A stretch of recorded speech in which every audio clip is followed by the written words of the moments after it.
Let me remind you guys that in 2025, we say that this is going to be a year of high standards of accountability, high standards of responsibility, right? So when you look at this title, you understand what we stand for 2025. Who is to be held accountable? So I know there's different feelings, there's different theories, the different also practical things that people knows about or about.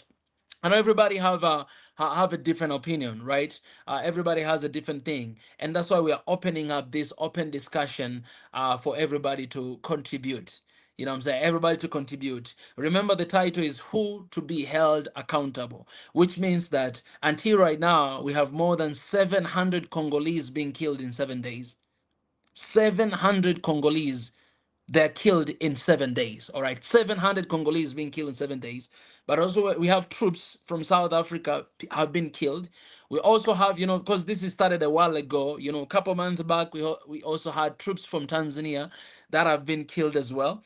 A lot of people are being killed. The number that we have right now is 700 Congolese, and a lot of Congolese are being misplaced. And of course, M23 is keep marching towards Kinshasa. We shared a video here in Swahili Nation One Africa, and you know what they want, to take. They basically want to take the government. But there's a lot of people who are dying in this process. So my question is, who is to be held accountable? So before I begin this conversation, let me just pray. And also, I already have my brother here from South Africa, all the way from South Africa, one of my favorite brothers. All right. He's going to give us insight because we know that South Africa is involved, and we have watched the video that Paul Kagame, he was actually sending a message to Ramaphosa, direct to South Africa and everything that, he's ready for anything. So there's a lot of tensions that are happening here. We'll get insight from South Africa as well, South African as well. We'll get insight from Congolese. We can get insight from Rwandese if they're here in the session. I'd love to invite everybody. And then we can get, insight from Africans as well. So let me just pray and then invite my brother a little quick to start this discussion. God, I thank you. God, I thank you for this privilege and this time you have given us to come here again. What we are talking about here, God, is the fate of our people. Too much blood shed in this continent. Too many lives are wasted. Innocent lives. And even those who are not innocent. God, you are the one who gave life. Nobody has the power to take life because we did not give it. So God, through this discussion, help us to understand and help us to heal one another and help us to, find solutions to what is happening in Congo. We may not be in a position of making decisions, but we are in the position of influencing those institutions and those people to make decisions. So today, let this conversation be the starting point, the genesis of what change looked like in Congo. God, I bless you. I thank you. Everybody who's going to come here and contribute, God, I pray that it will be centered around our people, centered around the welfare of our people. I praise you. I give you thanks. In your precious name, Christ, I pray. Amen. So I'm going to invite my brother, but let me just say this to lay a little bit foundation that as we discussing this topic, who is to be held accountable, let us remember that the beauty of Africa is Africans. And the beauty of Congo is Congolese people. Just like how I say the beauty of Ethiopia is Ethiopians. So the beauty of this continent and the beauty of us is our people. And I tweeted the other day, yesterday, and posted on my social media, even here on YouTube as well, that whatever vision, whatever mission that we have, it must be centered around people, around the welfare of our people, well-being of our people. Any vision, any mission, any strategy that is actually jeopardizing the lives of our innocent people, we must revisit it again and think again, like what should be done. I know there's a sacrifice to be made. I know people die, but is it necessary for people to die in order for us to be liberated? We know, we always talk about, when you talk about liberation, things are going to be bloody, people are going to be killed, people are going to die. No, no, no, no, no. But I want to change, I want us to change that narrative. It's not necessary for people to die in order for us to be free. It's not necessary for people to die in order for our leaders to change or our countries to change. No, no, no, no. I don't agree with that. It is possible to change our continent with less death. It is possible. I believe it is possible. And so I want, as we navigate through this conversation today, I want us to focus towards that. Yes, every liberation, every revolution happened in this continent or in this world, people died. Yes, but is it necessary for people to die? Is it necessary to lose our innocent lives? Because those lives matters. You know what I'm saying? I don't want to sacrifice myself for Africa to survive. No, I don't want to die for Africa. I want to live for Africa because Africa needs me. Africa needs you. Africa needs those people who are dying in Congo today. They don't have to die for other Congolese to be safe, for other Congolese to live in a safety, in a better life. They don't have to die. Like, we already have Jesus Christ who gave his life for all of us. Why do we have to sacrifice ourselves for other people to die? My blood cannot save anybody. Nobody. My blood cannot save anybody. Your blood cannot save anybody. We only have the blood of Jesus that saves us all. You understand what I'm saying? But today, we need to live under that covenant. You know what I'm saying? No blood of man can save another man. So we need to change this narrative in our mind that somebody has to die for other people to be free. No, no, no, no. No. Our ancestors already died a long time ago to liberate us. If we're talking about blood, Africa, it has a lot of blood already. So today, Thomas Sankara of Burkina Faso already died. We don't need Ibrahim Traore to die today for the people of Burkina Faso to be free. Otherwise, they don't learn. They don't understand nothing. We don't need another leader in the continent to die, just like Muammar Gaddafi, in order for us to be free. No, Muammar Gaddafi already died. You know what I'm saying? So that Libyans people can be free. So whatever that they're living today, it is up to them. But our ancestors already died, or they gave themselves. Kwame Nkrumah, everybody, Patrice Lumumba of Congo, he died for the people of Congo to be free. But since he died, 30 years later, people continue to die. Until when are we going to stop to give this sacrifice of our blood for our people to survive? I think we need to change our mindset. I said the first enemy of Africa is mindset. So if we keep thinking that people must die in Africa for other people to be free, I cancel that and I disagree with that. We don't need to die for our people to live. You understand what I'm saying? We all need to live because this continent needs us. It needs you. It needs me. It needs someone of the low income, middle income, upper income. It needs all of us to survive in order to build this continent. If everybody dies, where are we going to live? What are we going to have left with? So I want us to change that mindset and to talk about life, not talk about death. Because, whatever we proclaim, that's what is going to be happening. 700 people already died. For what cost? For what cost? For changing regime in Congo? What if those people is me or is you? So you see, it's not personal if somebody else died that you don't know. But if it comes to your family, your wife, your kids, your brother, your dad, your mom dies, it becomes very personal. So we must change this narrative and change it to life. And now let me tell you this story, and then I'll bring my brother in a minute. I'm just trying to lay foundation so that we can have a better conversation. So throughout my whole life, I did not know how to swim. I was scared of water. Every time I saw water, I saw death because of the stories I heard. If it is Titanic, if it is movies I watched, whatever I see, what I see, death. Whatever I see. So I was scared to death. Man, only 2 years ago, I began to learn how to swim for the first time. And now I'm swimming. Why? Because I changed my perspective. When I see water today, I don't see death no more, but I see life. And that's what I was telling myself, that I can go inside water for 5 seconds and then I need to come out. I'm like, I'm about to die. No, no, no. I'm like, no, Mika, you're not going to die. This water is life. The same water that you see as death, water is life as well. Because of this water, we are safe. Because of this water, we are living. We have this life because of us. So when you look at water, change your perspective. Don't see death, but see life. And then you're no longer going to be scared of the water, and you'll be able to swim. So this is the message to all African brothers and sisters who don't know how to swim because they're scared of water. Guys, water is life. So when you look at those swimming pool and ocean, see it as life and don't be scared. So we must change our mindset, Africans, from death to life, because somebody already paid a price for us. We don't need to die for others. Let me tell you this, man. I'm not going to die for Africa. I'm not ready to die for Africa, but I'm ready to live for Africa. You know what I'm saying? Anybody will say, I'm going to die. You're going to die for it. I'm not going to die. I'm ready to live for Africa because this continent is beautiful. I die today, and then who am I going to leave this continent to?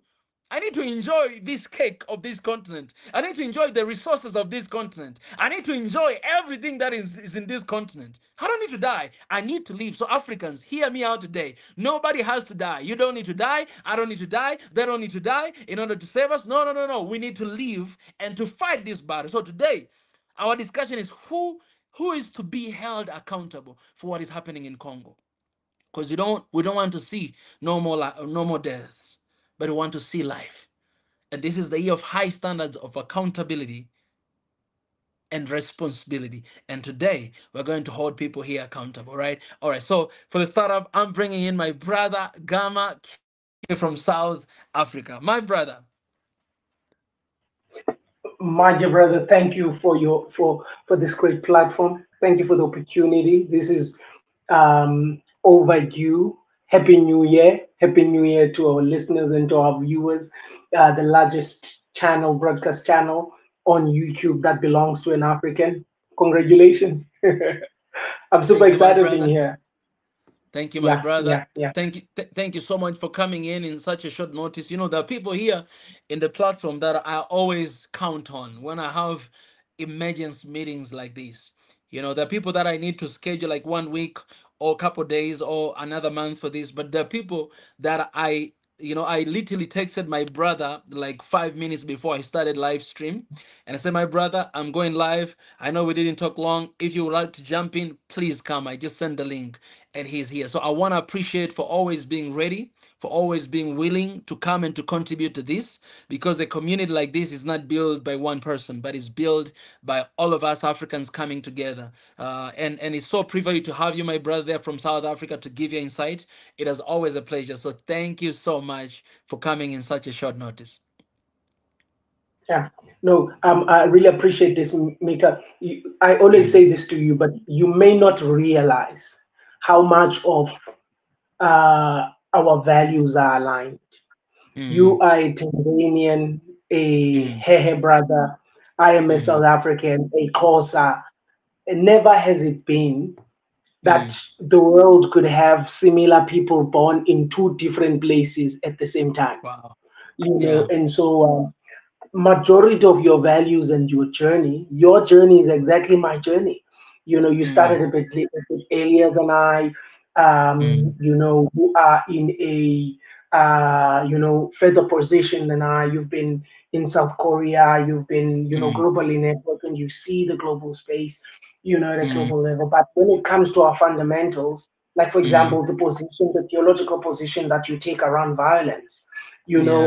it's amazing how you are deconstructing such an old theological doctrine that is founded Mm, on martyrdom of saying, mm. but I'm not here to die for Jesus. If Jesus has died for me, I can't die for him. And so this is actually counter cultural Christianity, Mm, because the mm. Christian is to die for Christ, but the Yeah. idea of life, so when Yeah. so when I was listening to you, I was listening to how amazing this particular point of view that you are articulating is, because it Mm, starts from the position of belief. And I'm super excited engaging on this. And every time you mm, raise this, I see, someone, I see another, I say me, someone who's mm, already figured out how to organize the idea. So I'm super impressed by you. So I can't be mm. acting like I've got nothing to learn when I engage with you. I've got everything to learn.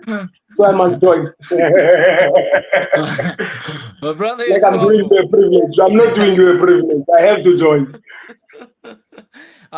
Appreciate my brother, and I'm so glad because I always learn new things from you with the passion and everything that you have for this continent. Um, my brother, a lot has been happening. Uh, the time is very short. And right now, the interesting thing is that people are paying attention to what is happening in Congo. For a long time, they've been ignoring, but this has been going on for over 30 years now, 3 decades. Of course, South Africa is involved in terms of SADC to make sure that to bring about peace there. I want to know, first of all, your thoughts on involvement of South Africa to what is happening in Congo. Do you think it helps, or do you think it makes things worse? Yeah, thank you so much. I think, first of all, we must realize that since South Africa has gone to democracy, because of South Africa's liberation story, being the only African nation to have had liberation or Mm, a non-violent revolution, right? mm. So the rest of Africa looks up to South Love Africa, that. not from an economic standpoint, but Yeah. from the position that it was able to self-liberate Mm, without first chasing out the Westerners who were colonizers, but as mm, well to create the perception that there is peace in South Africa. And so, from this position, South Africa always assumes that she has mm, the opportunity to take a moral stance, mm, and inform the world. And first, Africa, and you will hear every mm, time there's conflict in Africa, South Africa is the first respondent to come and listen. And I think, mm, we have to be a little bit hesitant as we continue, because we now know that South Africa's so called peace is a ticking time bomb. mm, Because South Africa within itself, though its own diversity project is mm, not as frivolous as America's own, but we know that South Africa is a ticking time bomb, because the mm, so-called peaceful resolution and mm, revolution, we can't have a revolution without violence, but we can have a mm, resolution. So the yeah, so-called peaceful resolution, it hasn't been enough. A younger generation that's coming up, it's disgruntled. There's a lot of political apathy. There's a lot of anger. And so it is on this basis that we think mm, sometimes South Africa can, out of error, take a position of moral authority, mm, and the peacemaker. And second to that, here comes a revolutionary such as Paul Kagame, who is mm, involved in the squalor that is in mm, the east of Africa. And between Kagame and Tshisekedi, so these are two revolutionaries, two war leaders who've taken their countries by force, and they understand mm, militancy. And now you are hearing a diplomat like Ramaphosa, who's standing up and is taking a moral authority because he is in a country in Africa where he looks opposite mm. his table, the former colonizer, and he assumes that he has moral authority. So I want to say, as a South African, I don't have moral authority on this story, and I cannot take a position of moral authority on this story. But I think there may be a position where conflict could be resolved, from the position of peacemaking. So South Africa does not have a monopoly on what peace should look like. And I 100% agree with Kagame on this. I think, President Ramaphosa is a great leader in the public space. But I think also South Africa has to kind of relook its position into the African context, but not just in SADC, but just in general, what our geopolitical position within the continent it looks like. We are not a moral authority of what peace looks like. We're not a moral authority on reconciliation. I think, we have to call renegotiations between these two positions. So I can't speak on what South Africa's position on this is, in general. But I would like to caution that, the rest of the globe mustn't look at South Africa as the position of moral authority. Yeah, yeah. It's very interesting that you pointed out. We shared, I think, the video of Paul Kagame 2 days ago, the president of Rwanda, when they were having EAC conversation. Right, he was there. The president of Congo was not there, and he was addressing to the entire EAC committee, and really basically talk about being responsible and being held accountable. But at the same time, he addressed to Ramaphosa and everything. So I really want to know your deep thoughts on that, on on what he was saying and everything, how he addressed. Because at this very moment, it's I was reading the comments of the video of the leader of M23 that we shared yesterday, and somebody said, "At this point, I don't know who to believe. I don't know who to support, because you will, if you listen to the president of Congo, you hear he's blaming Rwanda, right, and Paul Kagame.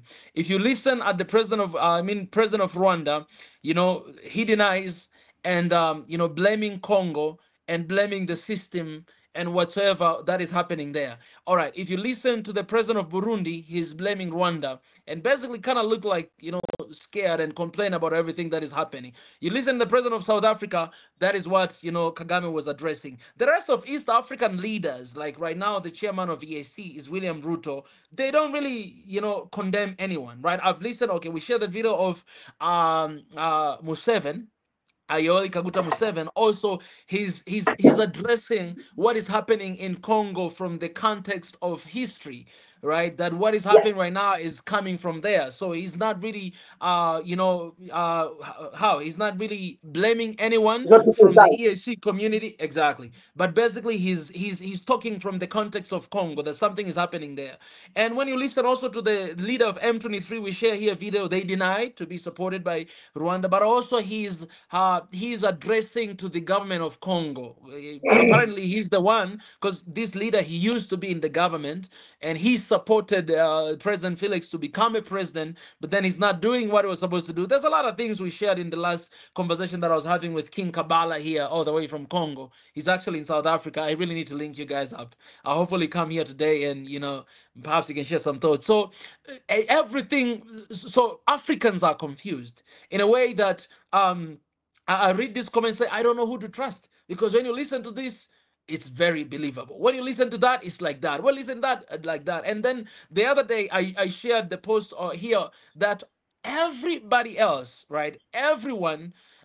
So right now, when you talk about international community, of course, he's accusing straight, literally to Rwanda of what is happening in Congo, pointing fingers at Rwanda that you Rwanda, you're doing this, you Kagame, you're doing it. All of them. You're talking about UN, you're talking about US, you're talking about France, you talk about all the countries like international, organization, international, all the countries from the outside, all of them that. So I really want to know your thoughts on that.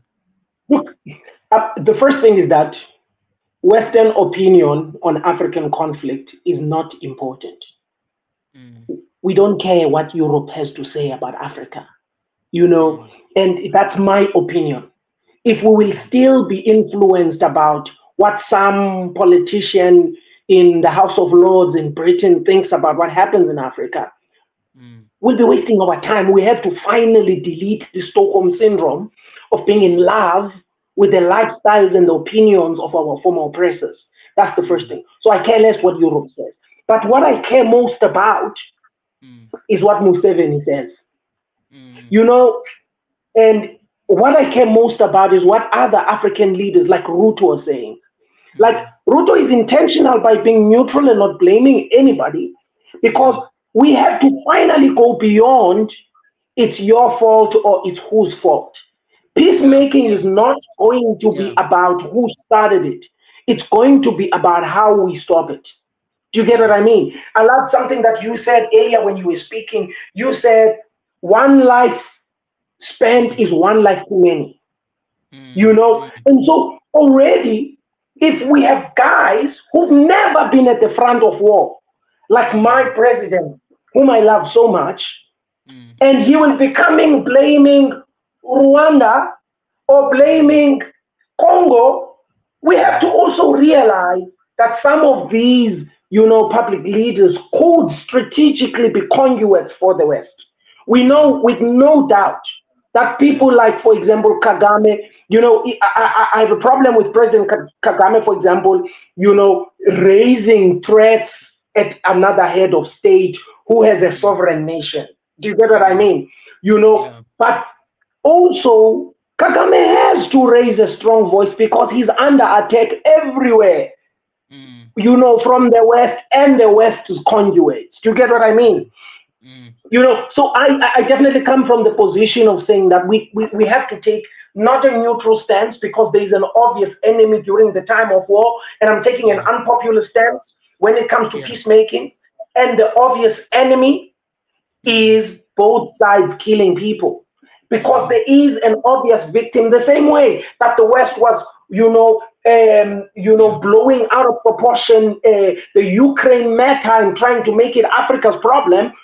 mm, There was an obvious victim in mm, Europe, in the mm, Europe where the people were dying both on Russia's side, both on mm, Ukraine's side.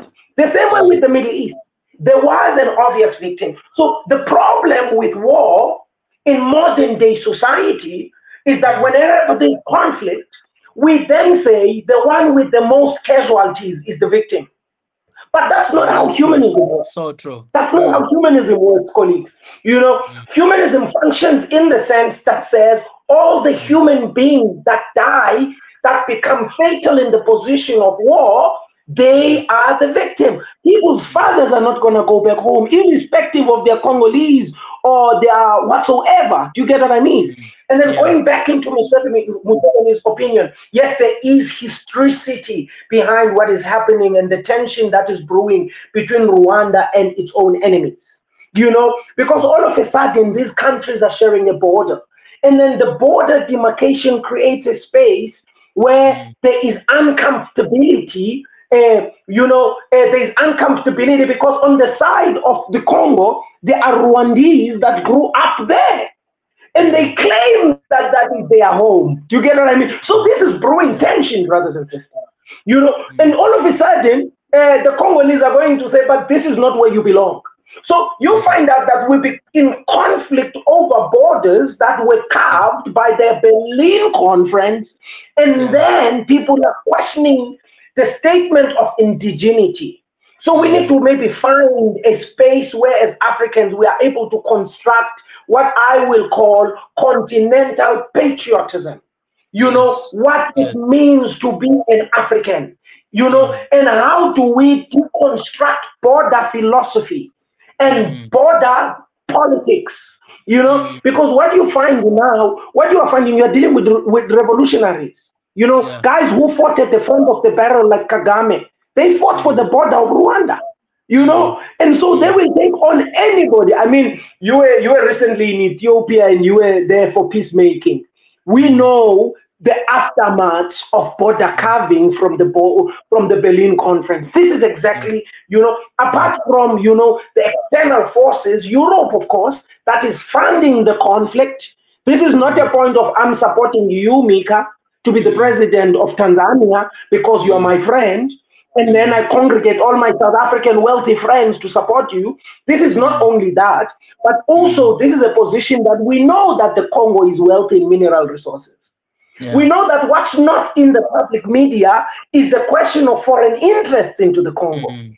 Mm. But as well as we know that people are unhappy, and Mm. that's why they are putting the Congo at loggerheads with Rwanda because they're Mm. unhappy with our brother's leadership, Kagame. He's been Yeah. leading and he's gonna lead since Jesus comes. Mm. And so the question of democracy and it contextualizing in an African context, Kagame has always said it cannot be policed by Europe. Europe cannot say how democracy should look like. And Yeah. democracy is not a one blanket fits all.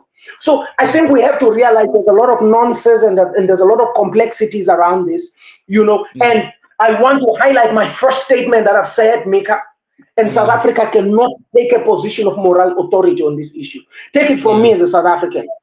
Mm. We live in a country with tension. We are better Mm. than America with the diversity project. But I want Yeah. to advise all of Africa and to the Africans that are watching now, you know, we are not the big brother of Mm. Africa when it comes to humanism and Mm. moral relations. And so I Mm. think, it becomes an era for President Cyril Ramaphosa to come in and then blame this one or take sides. I think we Yeah. should maybe aside with our brothers in the East, like Ruto, who decide, okay, there's no one to blame here. The Mm. rest of the world is looking at us as a home, as black people. People are not Yeah. looking at us as you are Rwandese, you are Kenyan. They Yeah. are looking at, oh, look at the monkeys. The Yeah. monkeys are fighting again. They can't Mm. govern one another. And Mm. so Ruto understands this because he's in some of these racist meetings and some of these demeaning and undermining meetings and classist Mm. meetings. And he's thinking the most important thing is we are Yeah. all black to the globe. And let's Yeah. find a position where we can create peace. And I think if we're going Mm. to create peace, I can't blame. I say, it's your fault. No, it's Mm. my fault. Let's try to find resolution to say, okay, how can we find common ground? Where's the common ground Yeah. here? And then Exactly. inside the Congo, Mm. inside Mm. the Congo itself is already divided into two because of these issues, right? Mm. Because of the geopolitical issues. Then Mm. how can we find a position to build a truce? Some sort Mm. of a truce. Even Europe in itself being carved into many pieces as it was, it used to have internal conflicts. People act like it's Africa only. But Mm. it has now been bound on Yeah. truces and creeds that last over 1,000 years. Mm. I mean, the Great British Isles, a bunch of islands that were owned by different kingdoms that have decided Mm. to come together. And I think, we got to see this conflict in that manner, in that how can we use this conflict and make creative Yeah. conflict where we create positions of saying the future generation, and, Mm. how can we build commonness and so on. So Yeah. that's my position on this. My brother, that is one of the things that I've been, of course, criticized for a while right now, uh, because of not picking a side or taking a side. I think I've shared this message a lot of time here in the channel that me as as a person with a mission to unite the continent, the only side that I will always pick is Africa, right? That's the side that I'll always pick. That means the people of Africa, Africans, that's the side that I'll always pick.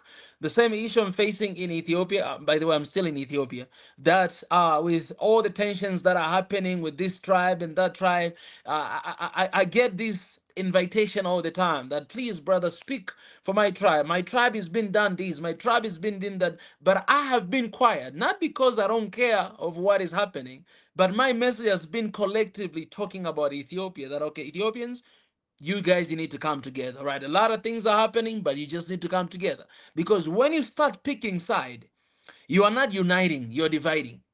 So in this case, what is happening between Congo and everything, and I'll have this question for you, my brother. I've never wanted to pick a side, right? I hear a lot of accusations, I hear a lot of complaints, I hear everywhere. Like there's so much noise, and I feel like right now, you say it here in the I mean in your speech a little bit area, that I think they're coming after Kagame. But one thing that I want to ask you is this: that how this is being done. I'm really asking this because I really want to know how this is being done. Like the people who are accused supporting the government of Rwanda to dismantle Congo, they're the same people who are still accusing Rwanda for supporting Congo. I don't know how this game is being done. Like how can you support, in order to dismantle the country? At the same time, can you condemn that we are condemning for everything that you're doing while you know that you support? And that's why I'm having a lot of issue with everything that is happening. And I think you said something really important, that our us as an African, outside of Africa, non-Africans should never be the source of our information of what is happening in the continent, because we know they have an agenda. We know everything they do, they have a reason why they do it. They know the aftermath of what they're doing it, right? So a lot of us, we get caught up with all this, everything that is happening on the media, everything that we get from them, and we forget, or we even disregard to listen to our own people, right? And for me, I don't want to make these mistakes over again. All right, there's so many things have been done. I remember the time of Muammar Gaddafi, what happened. I remember even, my president John Paul Magufuli. I know all these presidents in the continent that have been. I know there was a time that the people, they turned against them and they were taken down. Yes, they were not perfect, but they did good by his people. They did good for their people, right? They were there, and we see what happened after they are gone, before they were gone, and after they are gone. So I don't even pay attention to what they're saying. If it is UN, if it is America, I would say I don't even care about that. But what I care is what is coming from within. What our people say? What are we saying? So I really want to know your stand on that. How this is possible? Yeah, I want to highlight what I call the devil's trinity Hmm. in politics. I'm glad The you say the devil's devil's. trinity. I'm glad you say the devil's trinity, but not the devil Holy Trinity. Yeah, the devil's trinity in politics. Okay. These are three personality traits All right. that constitute politics: Mm-hmm. Machiavellianism, Mm-hmm. narcissism, Mm-hmm. psychopathy. Mm-hmm. Psychopaths Mm. are people who do others wrong without feeling any form of remorse or pain. Mm. Narcissists Mm. are selfish people who hoard Mm. and take and never think of giving. Mm. Machiavellists Mm.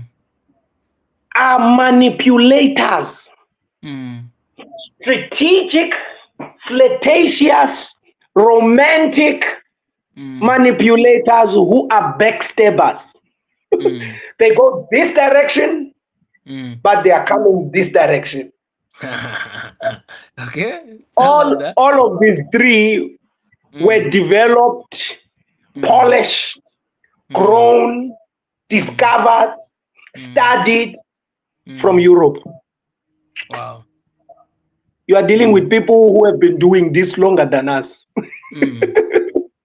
So Mm. every time you deal with Western politicians, Mm. they study books like The Prince by Mm. Machiavelli.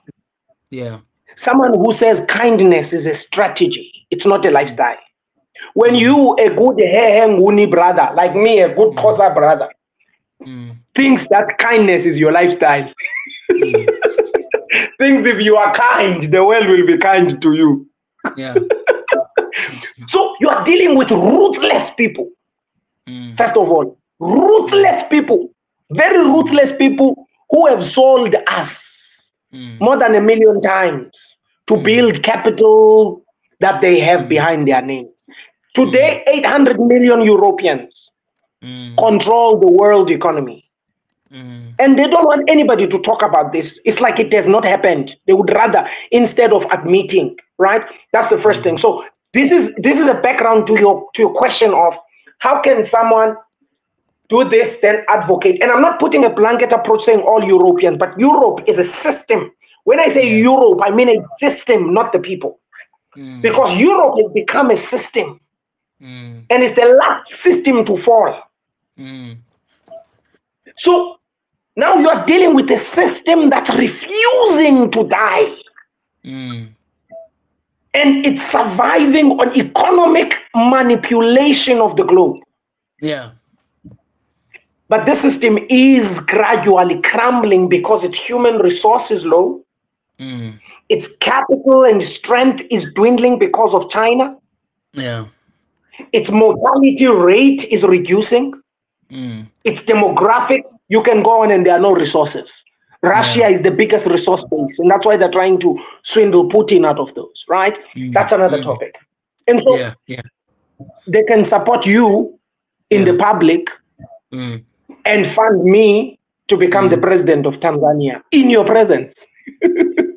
So that's the kind of manipulation you are dealing with. So you must Yeah. not underestimate this, right? Mm. You know, Mm. I mean, the UN has been going into war-stricken countries saying they are there to save the country, but they are there to open route for America to come take Yeah. up oil business.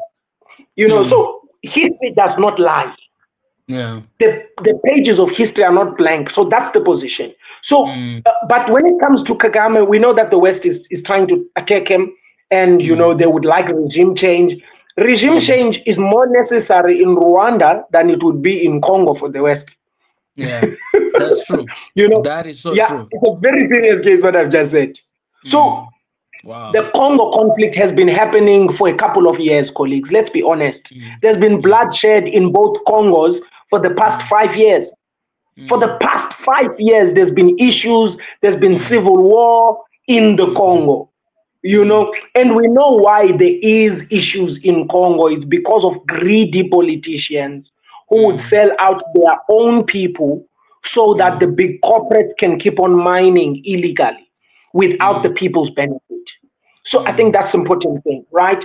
Yeah. And I think another important thing, it's Mm. so important for us to highlight that Mm. these geopolitics, Mm. they haven't, it shows that Africa hasn't matured Mm. to work collectively.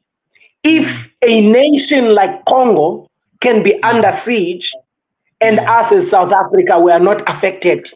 directly economically. Do you get what I Mm. mean? Yeah. But when there was a conflict in Ukraine and Mm. Russia, all of Europe stood still. Yeah. There was no gas from Russia in Germany.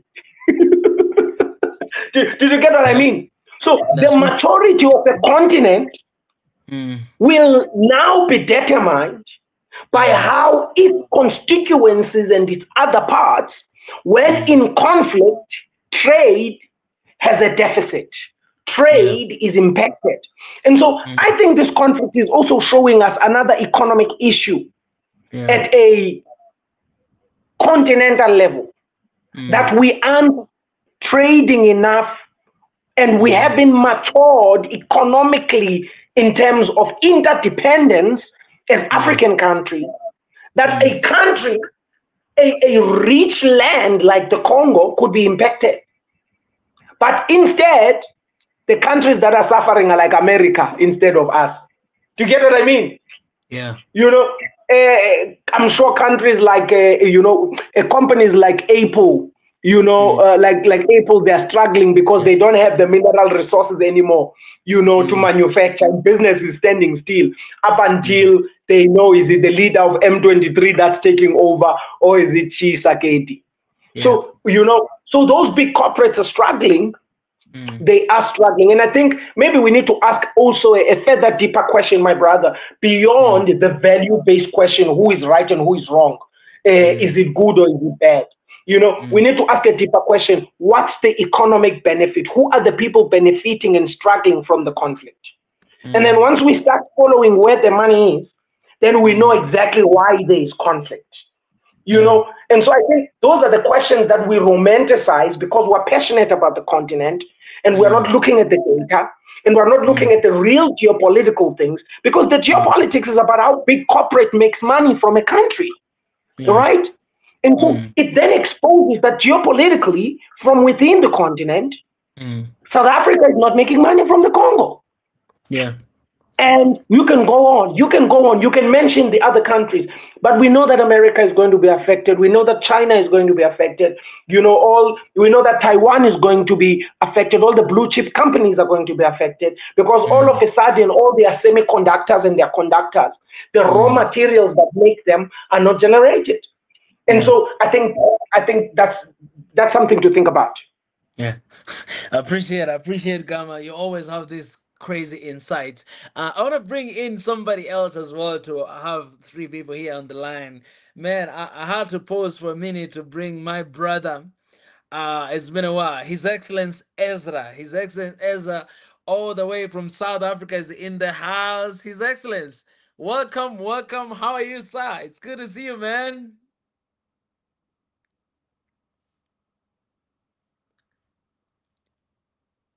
You're muted. You're muted. I think you forgot how to His do these Excellency, things, man. thank you.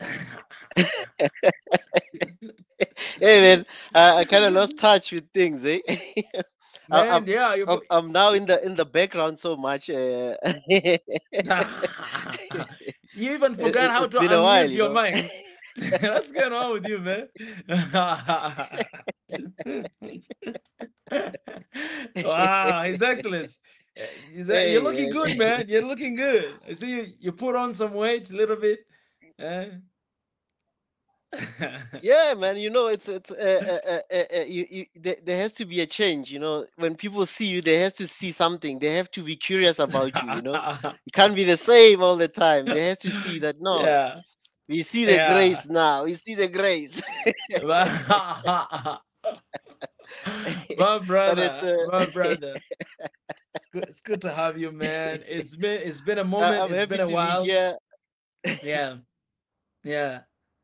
It is sad that we are actually reconnecting in a times like this when our continent is in so much trouble, our neighbor Congo and everything. And so it is, I hope we were here to celebrate, but we can always find a way to celebrate. I think this is kind of way to celebrate life because we don't want to see death that is happening in Congo happening and going on. So I want to hear your insight. I know you've been following along this conversation behind the scene, but I want to hear your thoughts so far with all the conversation that we've had. The position of South Africa, of course, and what is happening there in Congo, and your message as well. And then we'll go to this direct to this question. We'll start answering it.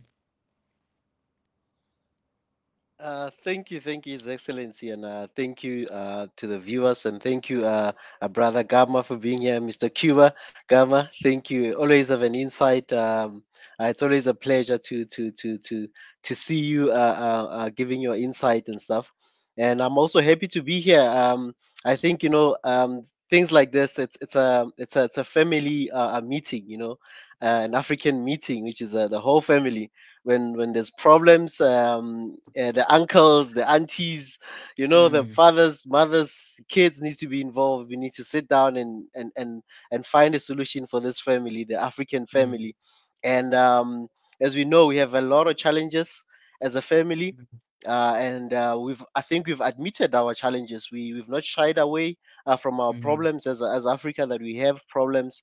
And DRC, it's the center, is in the center of this yeah. continent, and we know about the wealth that it possesses from agriculture. I mean, when you just look at the potential of the DRC alone, in terms Mm, of electricity generation, when we talk about clean energy, DRC can lead in that, and it can power most of our continent with electricity, food. mm, It can give us food. It can, I mean, everything grows. They have I mean, rainfall. They've got good rainfall. They've got rainforest there in Congo. Nothing, I mean, besides minerals. When you get to minerals, I mean, it has everything mm, that any country need. I mean, it's an envy of the world. It's one of those countries that you envy to be part of, but then it has so many challenges.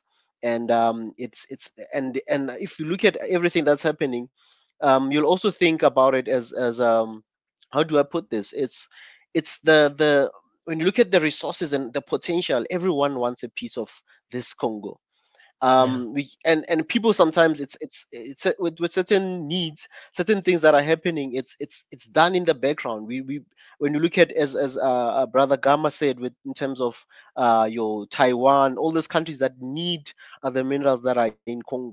And so it's a country that there's a lot at stake, and the stability of Congo will be the very stability of the whole continent. And it's in the equator, it's in the center of the continent. And if you look at it, Congo, how it borders almost all the regions of Africa, from Yeah. west in Cameroon, Gabon, in Mm, east, I mean, Tanzania, Zambia in the south. I mean, it borders every region, and it's part of the SADC, and also even the central. So it's even in the east. I'm not sure if it's part of the eastern community, East African yeah, community it yet. is. It is an I EAC. stand to be corrected on that, but it's one country that borders all the sections. I mean, from north, yeah. Hmm.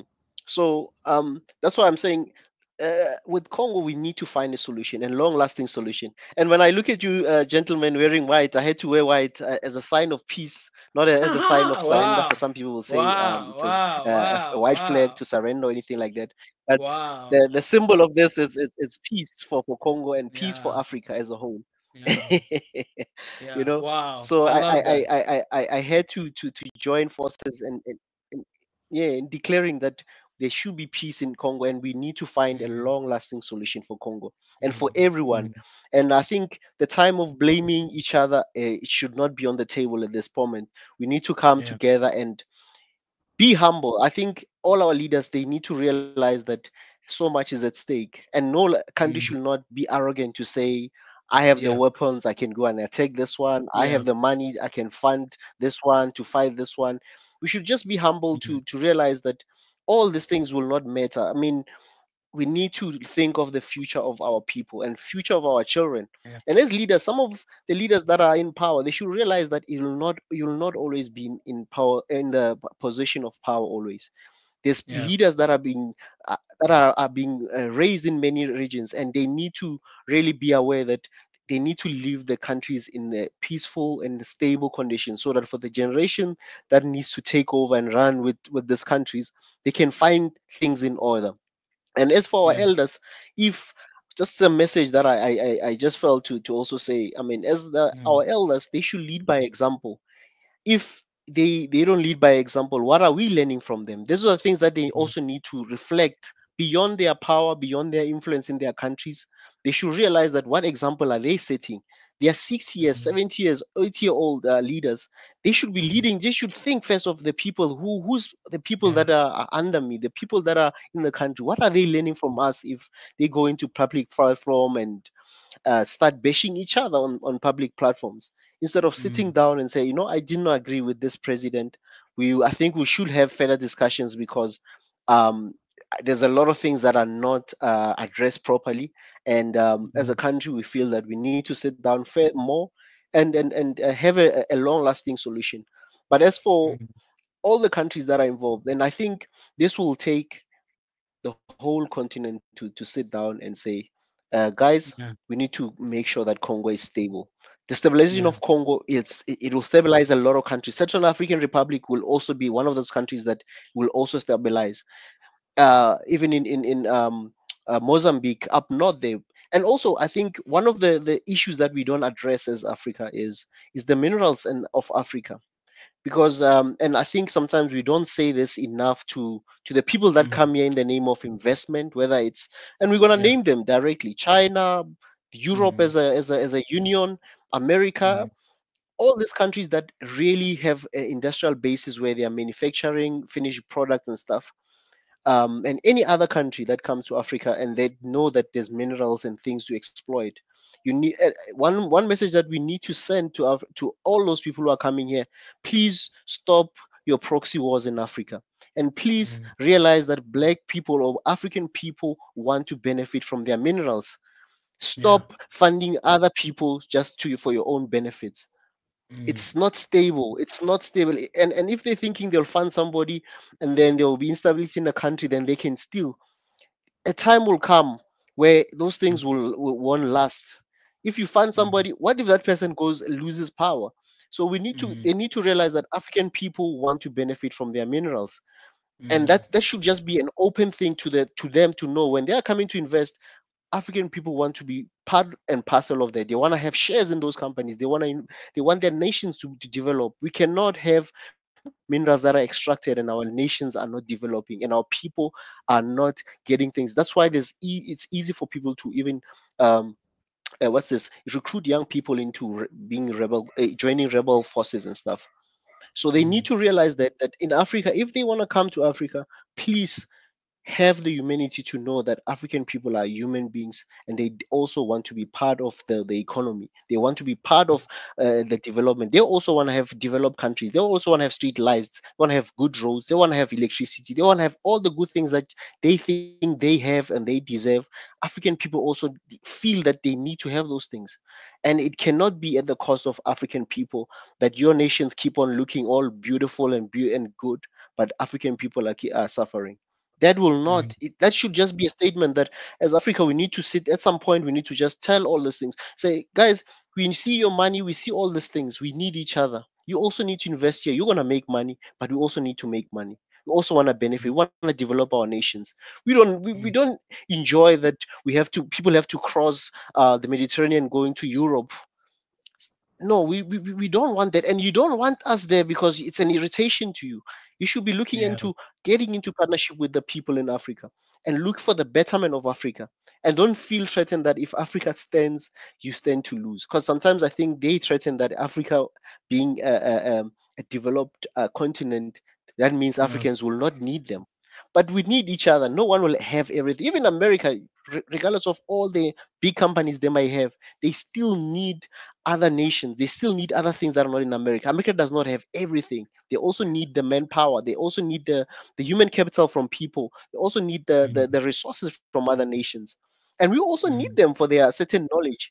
But we need to have to get to that point where people do not feel threatened that if Africa develops, which means we are going to lose. Hence, we need to just exploit and leave and keep our mm, nations beautiful and stuff. Because this is not sustainable. It's going to get to a point when you look at countries like Burkina Faso, Chad, and all these people chasing other nations, your friends and stuff.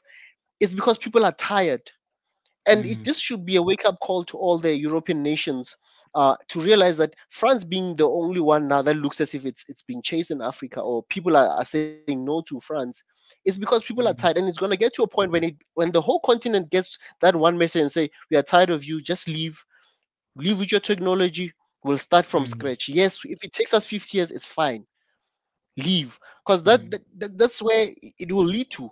And they should leave that mentality of being the bosses of the world. They should stop doing that. They should think that there's people out there, and there's so much innovation that they're missing from Africa by thinking they're the mm, only ones and the master and the custodian of each development in the world. They need to understand that African people want to develop, and we are tired of seeing things being extracted in our nations. And sometimes they'll bring these things about, it's your government that's corrupt. But the government, some of the government is corrupted by private sector, by people who are exploiting those resources. Mm. So we need to get to a point where when they are doing business in Africa, they should also think that Africa also wants to develop. Out of those resources, we want to develop. And as much as they can say it starts with our leaders Mm. and all those things, since you know better, why are you not advising our leaders to say, guys, we want to start a business, we want to invest $1 billion in your country, we want to mine here gold or whatever, but Mm. start a world fund. We cannot, as people are meeting in corners. That's why they'll always Mm. look as if our leaders are corrupt, because other people are given brown envelopes in the corners. But they should Mm. think, for the betterment of this country that I'm getting so much wealth from, I need to work with these people, and I need to make sure that Africa is developed. I'm mining in a place where it's good. They have good roads.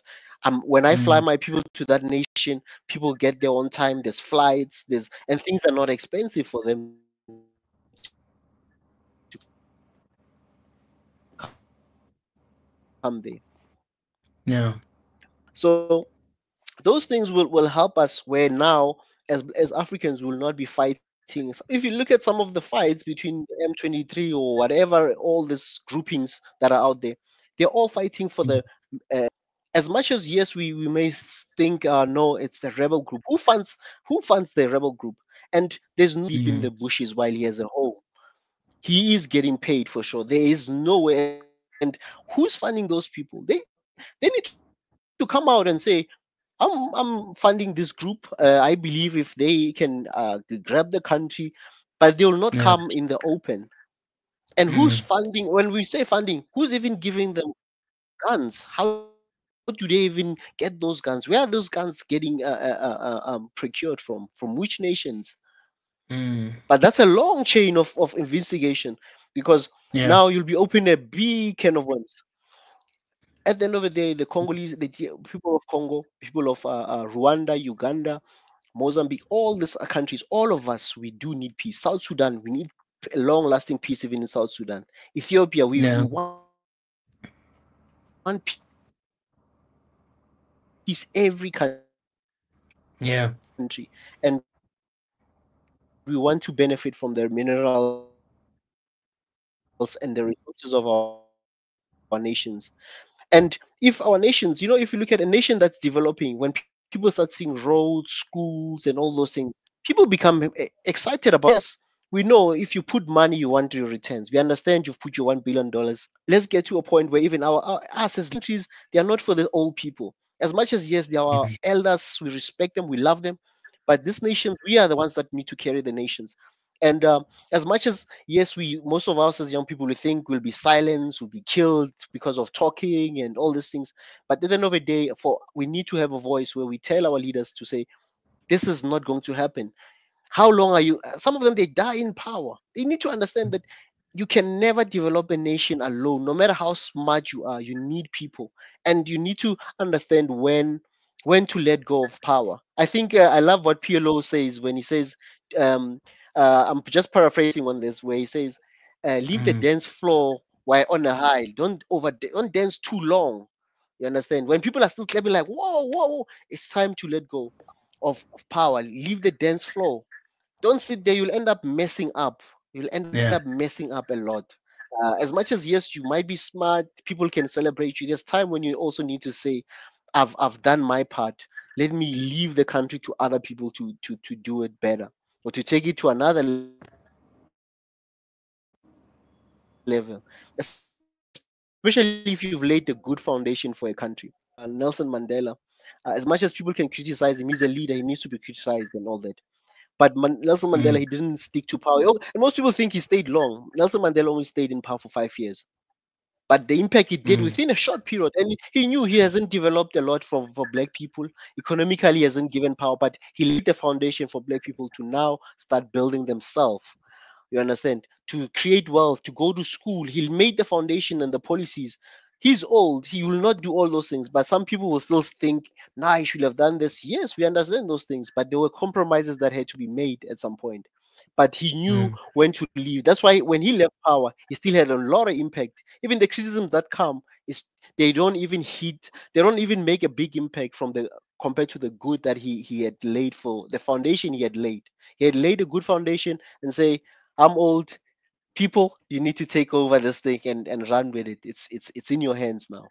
But I'll just Mm. leave it here. We'll come for part two, and we'll now focus more on The- the issue, the wars, and yeah, everything. His Excellency. It seems like you really missed this time, man. Welcome back. But surprise, man. Gamma. Before I come back to you, surprise. We have our brother Tunija is in the house. Tunija is in the house, man. It's been like 2 years and so. Let me bring my brother Tunija in the house. Yo, Tunija, what's up, man? Hi man, been a while, Elijah. long time, long time. I just saw you guys on today. I just thought I should, when I saw Ezra, I'm like, okay, it's been a while. So how have you guys been keeping now? Tunija, they've been good, man. I, I They've just been I just good, came man. from They've been good, Nigeria, man. man. Ah, oh wow, how was it? Man, it was amazing. It was so real. First time I went to Abuja to my best friend's Wow, wedding. It was wow. incredible, man. I wish you were there, man. That's quite something. I was in Nigeria in August. So yeah, Oh, yeah, I was in Nigeria in okay. August for quite a while. For a month, I was there. Then I came back to the UK and all. And Yeah, I wish it was at the on a happier note we are gathering here today. yeah, Um, yeah. yeah, this matter of accountability. Um, Mm, you know, I've had a lot of accusations against Kagame, profiting from Congolese resources. I've heard mm, of accusations against the Congolese government being completely incompetent and incapable of controlling their territory, all kinds of stuff like that. But then what I decided to do was I said, okay, let me look behind the scenes, look at the data mm, underlying all the accusation, because I saw Kagame saying that why are we not taking the side of M30 and 23 because they are the ones being persecuted mm, and they have to defend their land and all the rest. I was okay. That's interesting. There are Tutsis there, and he brought about the fact that there are Tutsis and all. And so when I looked at that, I was like, okay, how many Tutsis are in Eastern Congo? I found out that they were minorities, very tiny population. They make up about less than 1% of Congolese population. That even in Eastern Congo, they are still minorities. Even in North and South Kivu, they are minorities. I was like, but how do this group manage to cause all this kind of headache? Because if it was Nigeria, I can tell you right now, full of these are 6%. They cannot hear the end of it in Nigeria. They don't let them rest. mm, And but these guys are like tiny minority like this. And then I looked inside Congo too. Even the Tutsis are minorities in Congo. So how is it that they are controlling all these things, causing so up to the extent that they want to overthrow a government in Congo? That is one side of the equation. Then you look at how incompetent the Congolese government has been to allow a country that the population they are 7 times greater than to humiliate them the way they are doing. It's just you have to know that that sort of level of incompetence comes from manufactured stuff really. mm, So when I looked at it like from that point of view, I felt like, okay, one, if you are a tiny minority, you can't expect in a democratic continent, if we are going to be democratic and we claim that we are equal people, you can't mm, just dominate environments like that. You can't make everything about yourself. And you sooner or later, what the Kagame is doing is causing problems. It's kind mm, of highlighting what the Tutsis represent. Because mm, how can such a small population cause so much trouble? How is that possible? And he's making them a target again. Because when I checked the data, what I found was that because of the genocide against the Tutsis, they used to make up 15% of Rwandan population. Now they make up only 10% of the population. So now he's making them a target again. That because of what they are doing now in this in Congo, or because Western powers empowered him to do all the stuff he's doing. in the bigger scheme of things, Rwanda, he is not that powerful. He barely owns an aircraft. He's just more powerful than the useless Congolese government. In terms of so-called development that people like to think that Congolese are this in the Rwandans are enjoying. When I checked their GDP per capita, it was extremely low, like 1,000 something dollars GDP per capita. That is very, very low. And when you hear the way people talk about Kagame, you think he has transformed the nation to a first world nation. Kenya is ahead of this thing, well ahead of Rwanda. And yet, and then I also went ahead and investigated how many reports in the world. You know, there was always accusations against Rwanda. So just to be fair, I have to check: are these people profiting from Congolese resources? So many reports have attested to the fact that these people are profiting from Congolese resources. So many. From the UN, from African Union, Amnesty, all of them are reporting that Congolese, this in Rwandans are profiting from Congolese resources. And we all know Rwanda is connected to the M23. You can't keep destabilizing a whole region for your own selfish end. It's just not right. Sooner or later, African leaders need to decide that, you know what, they'll call people out for what the nonsense that they are doing. And like now, when I heard this in Congolese leader say something, I think it was at the UN or something, she was making a statement, and there was something she said there that gave something away about what Kagame was accusing them of doing. In other words, treating the Rwandans inside or people of Rwandan descent, or Tutsi descent inside Congo, as if they are not citizens of Congo. And because she said something about them returning back to where they came from, or returning back to their master, M23 should return back to their... That kind of language is not helping. Because each side will keep accusing each other. And from what I hear, Congolese, every tribe wants to arm themselves and protect themselves in Congo. It's a retarded way of thinking. And I'm telling you, Africans are retarded in the way they think of identity. You know what they do? They would think their tribe surpasses their nation. Their religion surpasses their people. When in reality, both things can be true. You can exist in both realities. You don't have to turn them to something toxic. You are a husband. You are a career man. You are a teacher. You are a military man. We all have multiple identities. We all know how to operate in multiple identities.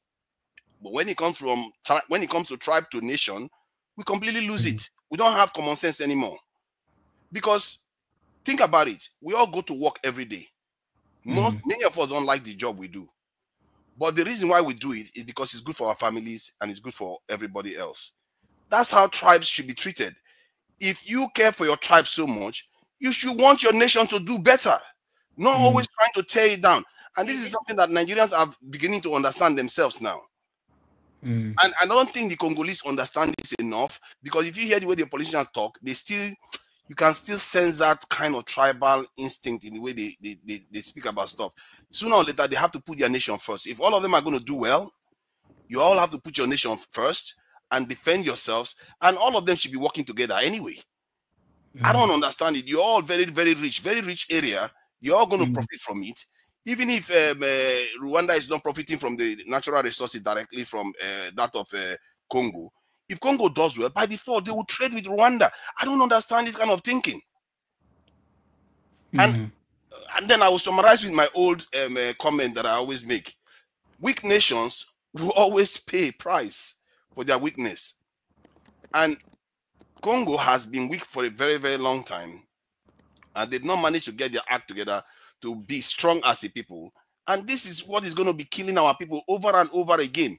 And Nigerians, I've been talking in Nigeria forever, and they know me now that I don't play around with security. If you don't fix your security posture, you're going to pay. You don't have a choice. There's no choice. You know, when I used to talk about it, sometimes almost as if there is a choice. No, it's a false idea that you think it's a choice. You have to be strong in this world. If you are not, it's a matter of time. You're going to perish. It's just a matter of time. You will perish. And this is why Congo needs to get its act together. All those East African, this is Central African countries, they need to get their act together. When I talk to Nigerians, I tell them 1 million man army is too small. We need about 2 million. And can you imagine if they were listening to me and they got about 2 million standing army right now? If Congolese and Rwanda is doing this nonsense, they will just go there and shut them up, like the way we used to do in Liberia and Sierra Leone. Stop that nonsense. They are killing. They are even killing South African soldiers, for crying out loud. What kind of rubbish is that? You are the one inside another man's country, acting as if you are the victim. Oh, look at me. I'm the victim, but I'm inside. I'm inside Congo, ruffling about acting. What is that all about? Because you have gotten money from weapons from Western powers that are supporting you to cause chaos. And the funny thing is that both sides, the Congolese government and the Rwandan government, they are all compromised. And their actions are, they are like operating in a symbiotic relationship. And who loses out from this stupid symbiotic relationship is us, the Africans. I've seen this happen in Nigeria over and over again. The opposition, like Nnamdi Kanu, or all these crazy people causing instability in Nigeria, and the government, they work with each other. They just do it. It's like they are passing the baton, and in the end, the people are suffering. It's the game you see in many African countries, and sooner or later, you have to say plague on both of their houses, because Kagame is just as bad as the Congolese government, and the people have to choose people that actually mean to do the right thing by the people. And that's why I look at it. I know I've been talking for a while, because this stuff I see happening there. I've seen it happening in Nigeria, but the one that is happening in Central African Republic is far worse. I can't believe a tiny population that can cause so much trouble in that region. How did that come to be? Because in Nigeria, you will never see that kind of stuff happen. And see, we like to think that Nigeria is so bad, but not one man. Like, look at Kagame that talks about that is a Democrat. 25 years he's been in office. One tribe. If you try that nonsense in Nigeria, people are going to lose it. Not one man has not ruled Nigeria for 10 years. Not one man has been able to rule Nigeria for 10 years. As a matter of fact, our last president, you can see whenever he's in a press conference, he's looking for the exit.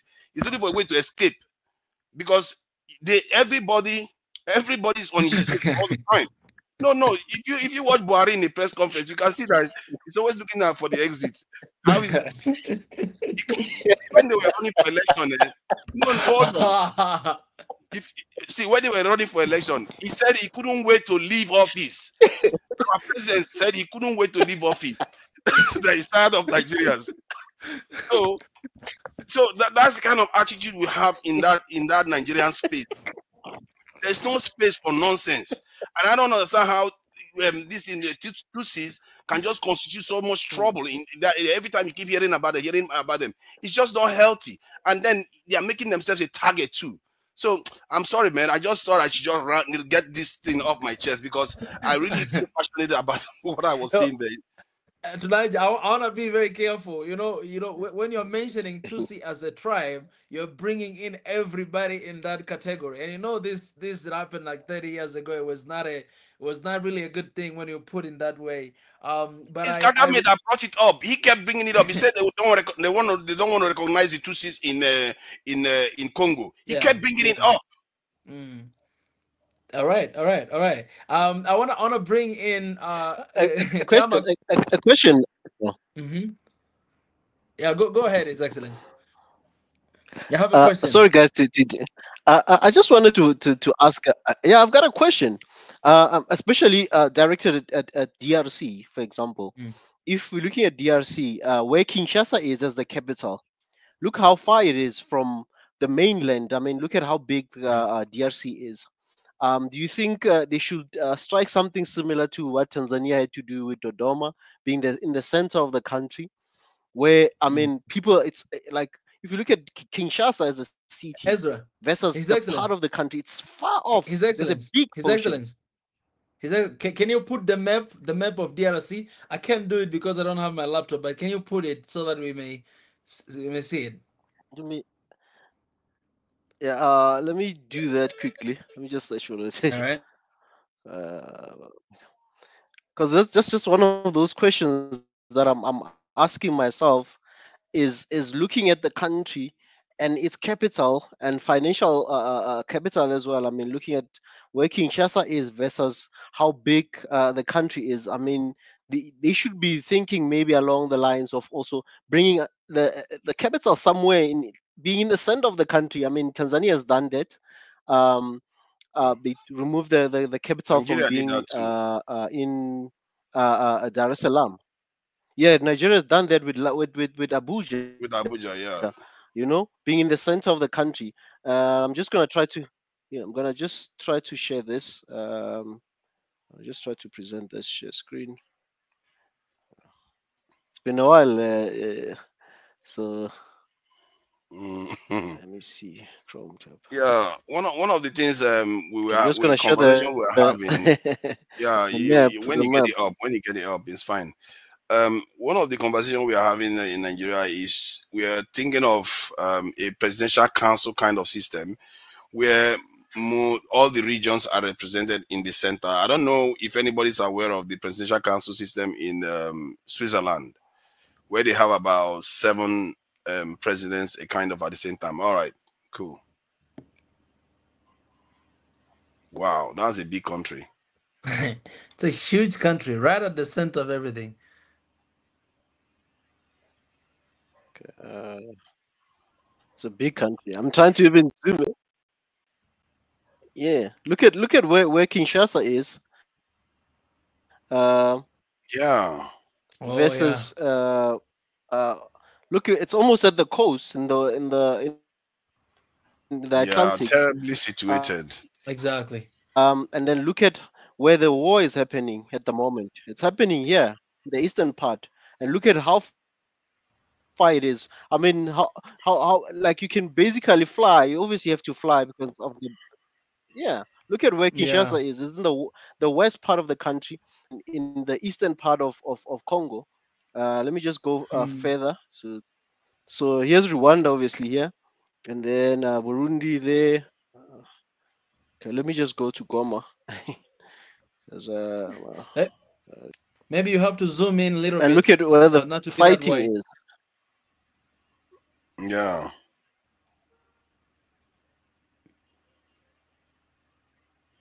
To be that wide, eh?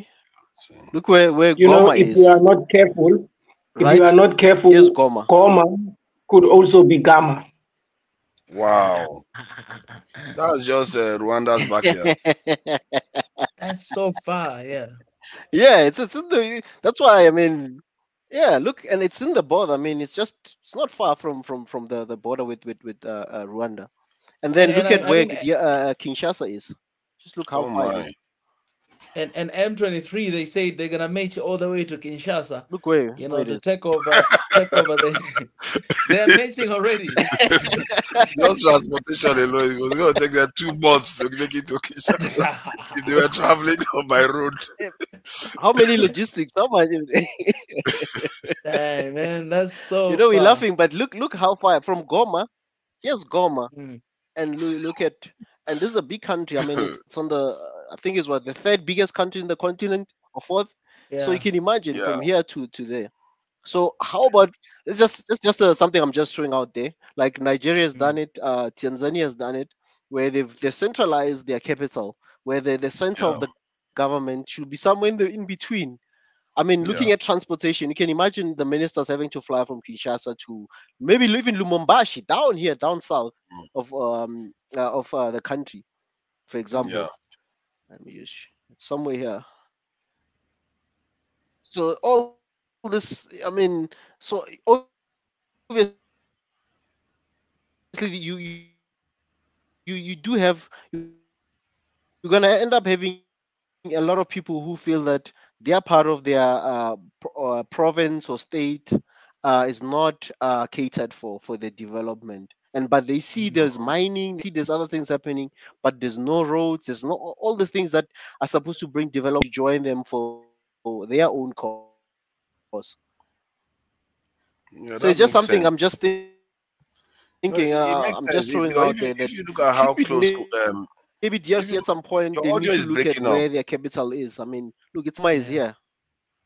Mm. If you look at how close it is to Rwanda, it's almost as if Kagame is more of their president Yeah, than I think my network might try to sort that Tshisekedi, out. really. because they are closer. They are really close to Kigali than Tshisekedi, Kinshasa. They are practically Kagame is practically governing them. Um, yeah, they should centralize it a bit more. I think about it from the point of security. It's even more defensible when it's inland. Yeah. You don't want people to be too close to the waterways when the superpowers of the world, they are ocean faring superpowers. You don't want to be too close to the shores when when they arrive. Yeah. You want to be far inland. So It's and it's crazy to Niger. I've seen that already. People in Kinshasa, Congolese, have been demonstrating. They've been actually, firing up, some offices and everything. They are protesting right now in Kinshasa because of everything that is happening, and of course, condemning everybody that is involved. So things are getting out of hand. Of course, Kinshasa is very far, but people are already demonstrating there, and also even on the road, from Goma to Kinshasa. And I wanna bring Gamma Cube. I didn't hear you, for a second to give your view of everything that, of course, Tunisia was sharing here, Ezra, as well. I want to hear your thoughts as well.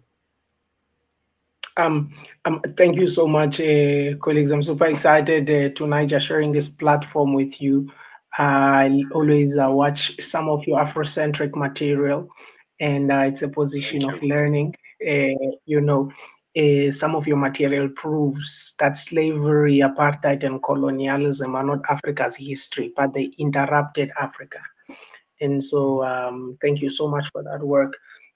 Colleagues, I think there are a couple of things that I'd, like to highlight. The problems are obvious, but the solutions are not obvious.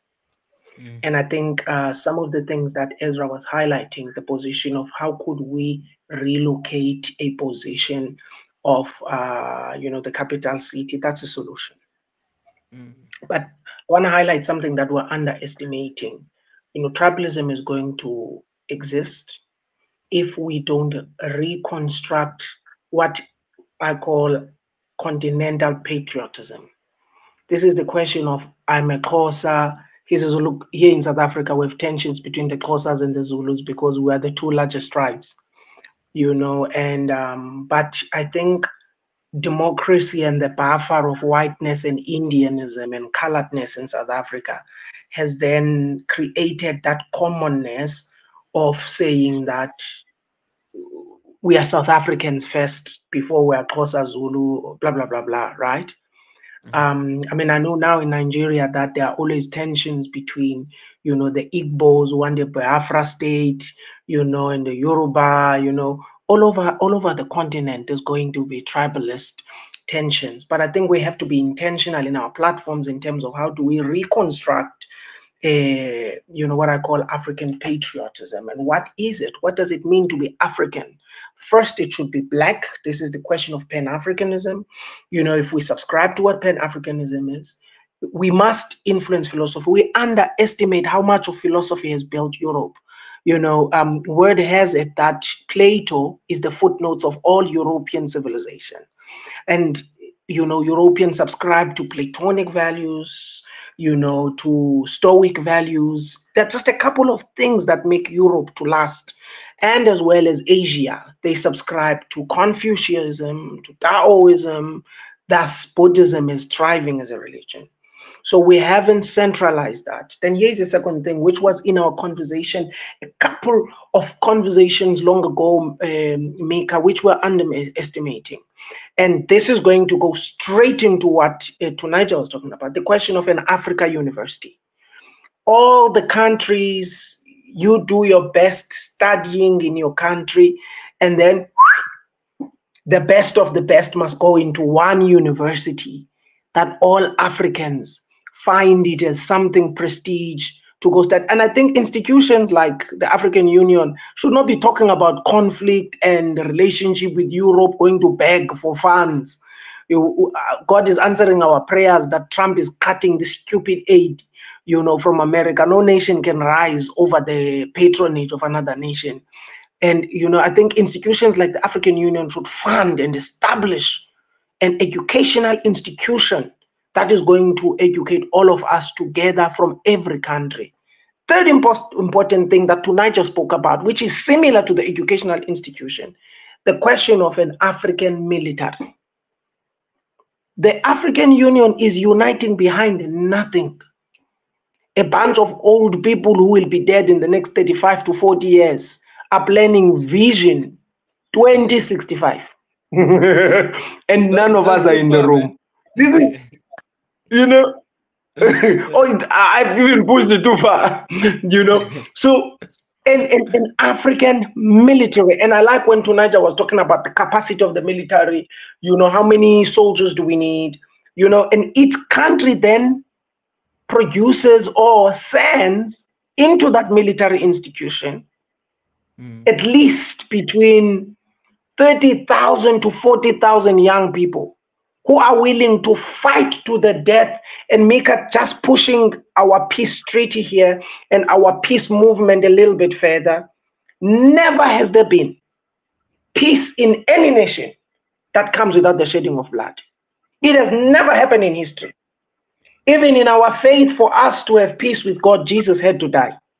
If you subscribe to be a Christian. So any nation that's ready for peace must prepare for war. This is Confucius, it's not me. mm, And so if we want peace in Africa, Tunisia is 100% right. You know, we need an African military, not a Nigerian military. I'll push it a little bit further. Not a South African military, not one particular sovereign nation.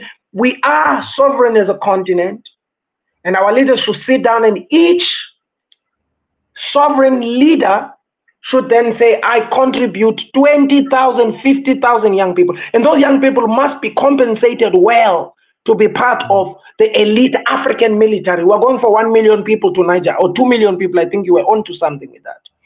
Then the educational institution is going to bring technological advancement and research purposes that is going to take our indigenous knowledge and our indigenous medicine and herbal mixtures and put them through the scientific method, and we bring about technological advancement. But we can't do it without, you know, putting together African minds and say, let's be educated together. Let's influence, you know, the curricula from an educational point of view. How do we deal with African architecture, African, you know, economics? All of a sudden, we have pockets coming from Tanzania, pockets coming from South Africa, going to Australia, and then they come in and impose a cut and paste political system. And while Europe gets to keep and pick its own political system, you know? And so look at, for example, Great Britain. Great Britain still has the House of Lords, which means mm, their traditional chiefs are in parliament. And the traditional chiefs don't have to be elected. But in Africa, they deconstruct our royal monarchies from leadership because they know that without the myth of traditional leadership, you can't guide a nation and they can always break our society. So I think there needs to be some sort of, you know, continental dialogue, first, mm, not just among young people, but collectively, to say, how do we reconstruct the philosophy? You know, I'm telling you, colleagues, we may underestimate how religion and politics converge and how philosophy is more significant than the practical steps that we're going to take. But I'm telling you, there's a reason why Europe is popular for its philosophers, because people who have time to think about this stuff, they think it well. A nation without thinkers is going to be dead. So we're a nation of actors, activist engagement, and that's why we are constantly breaking down. You know, our muscle memory is actively engaging our pain, our abuse, our mismanagement by Europe. And so then we have survivalist instinct. Whenever there's a conflict, we must fight, we must pick sides. But in the EU, just recently there was conflict, and they chose Europe over Russia. They chose Europe over Ukraine, you know? And we are in a conflict. We want to choose Kagame, or we want to choose Chisakedi, or we want to choose, and they're just pulling the strings.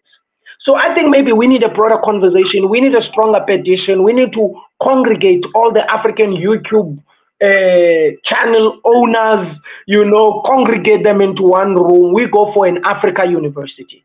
And then we run a petition to the Africa Union as the young people of Africa that we want in the next 5 to 10 years, 15 years, a university that's built in Africa.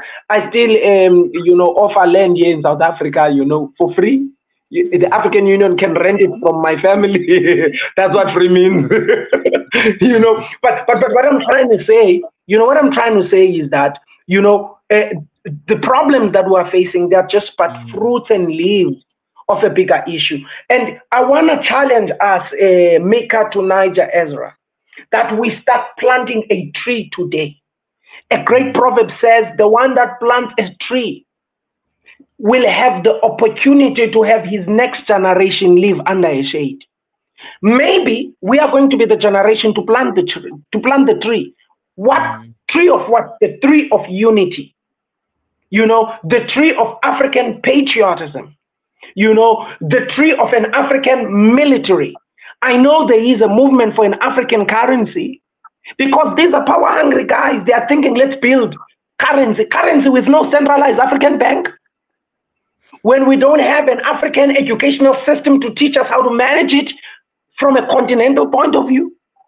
So when we talk about Europe, we're not talking about white people, colleagues. We must not mistake, this is not Oyinbo talk, white people, Muzungu talk. No, we're talking about a system, colleagues. Most of us here were friends that are whites, but we don't have a friend that's a European system. Because some of our friends who are in high places, their fathers, need our mismanagement for them to continue to be wealthy. We're talking about companies that have been operating for over 300 years in the African context. So how do you ask those people to forfeit resources? So we must plant a tree, colleagues, with the awareness that we will not live under its shade. But my 5-year-old son will one day go to the same university with Tunija's son, because these will be the smart kids in the nation. Do you get what I mean? I'm heading somewhere there.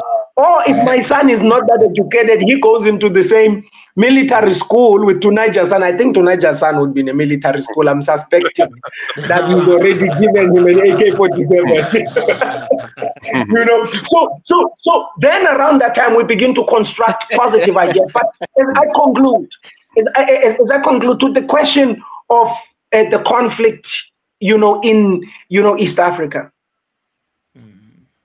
I think as much as it is tempting to take sides, we must be bold enough to take the side of humanity, not the side of a country, not the side of our favorite leader, not the side of who we perceive. Because if we then take the moral stance and the moral high position that we are better and we know what's good, and I first rubbished the notion that South Africa has a moral stance. South Africans have been mistreating Nigerians, erroneously to Niger, and also some of the Nigerians in the country were mistreated positively, right? So South Africa has its own load of shit, guys.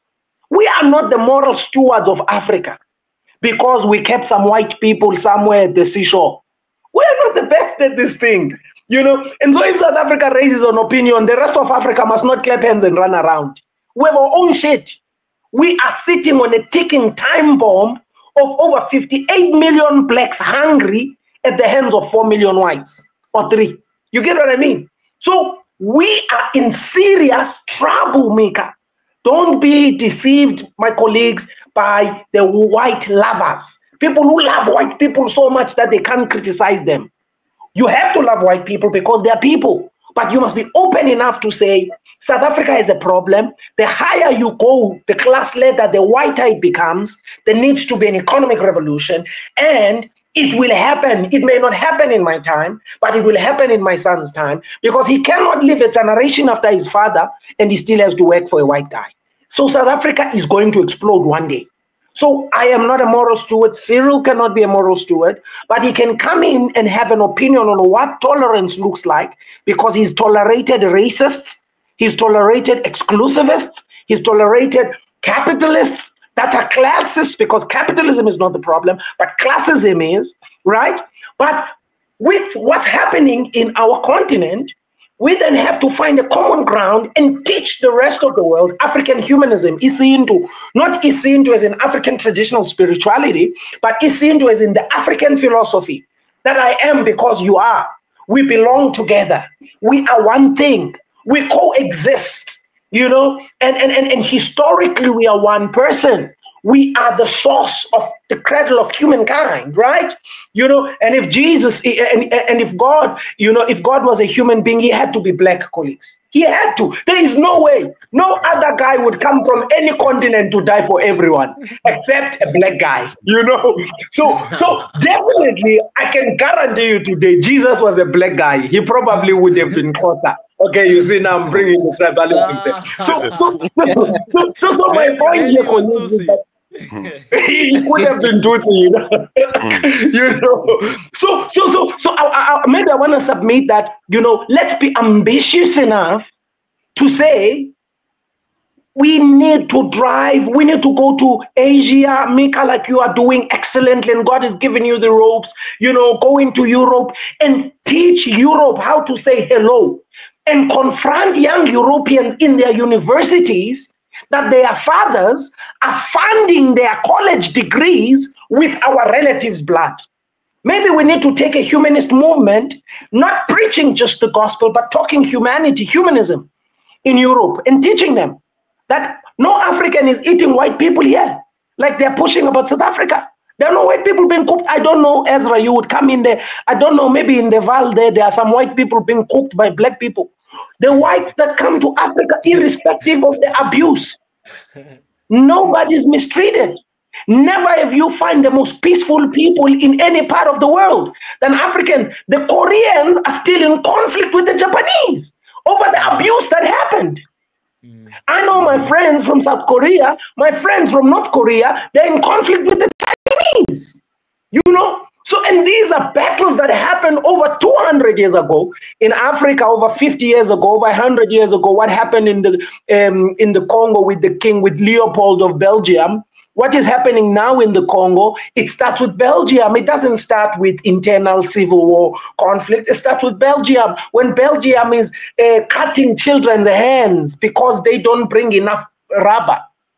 I think tonight I watched this in some of your stuff, So that is so undersaid that the Congolese are responding with muscle memory, survivalist instinct of having to survive so that their hands are not cut off. Over 80 million people died. The whole world is singing about the Holocaust, but no one is talking about what Leopold does. So black bodies are less important, colleagues. So we gotta speak the facts. We gotta speak truth to power, but we gotta focus on ourselves, as Mika says. Let's look inwardly, not outwardly. Let's try to collect each other. Let's try to build our own stuff, and let's stop this patriotism mentality. This patronage mentality where we hope some guy is coming to save us. No guy is coming to save us. No one is going to help us, and we must stop trying to die for other people. If you are a Christian, it's positive for you. Jesus died for you, so don't die for anyone. It doesn't work anymore. But if you are not a Christian, your ancestors have died for you, so stop dying for people. Do you see what I mean? And so I think it's so important that we take it from that position. So let's reconstruct. And I want to say thank you, colleagues, for Mika. Thank you for this platform, and thank you for always inviting me in. No matter how urgent it is, I always take it because it's my opportunity to learn. I can't act like this is not a big platform, and I can't act like I don't learn anything. I mean, I just connected with Tunisia right now, so I'm super excited being here, and I'm super excited always being part of this. Thank you so much, colleagues. I really appreciate it. I'm excited for the next one. Well, Thank you, you know thank what? you, thank He you. Your says final something thoughts, about, Tunisia. yeah, he says something about not dying. Dying is part of life, and I think is what you have to die for a reason, for a purpose, than dying for nothing. People die when they are going to toilet or washing or car accident, but to what end?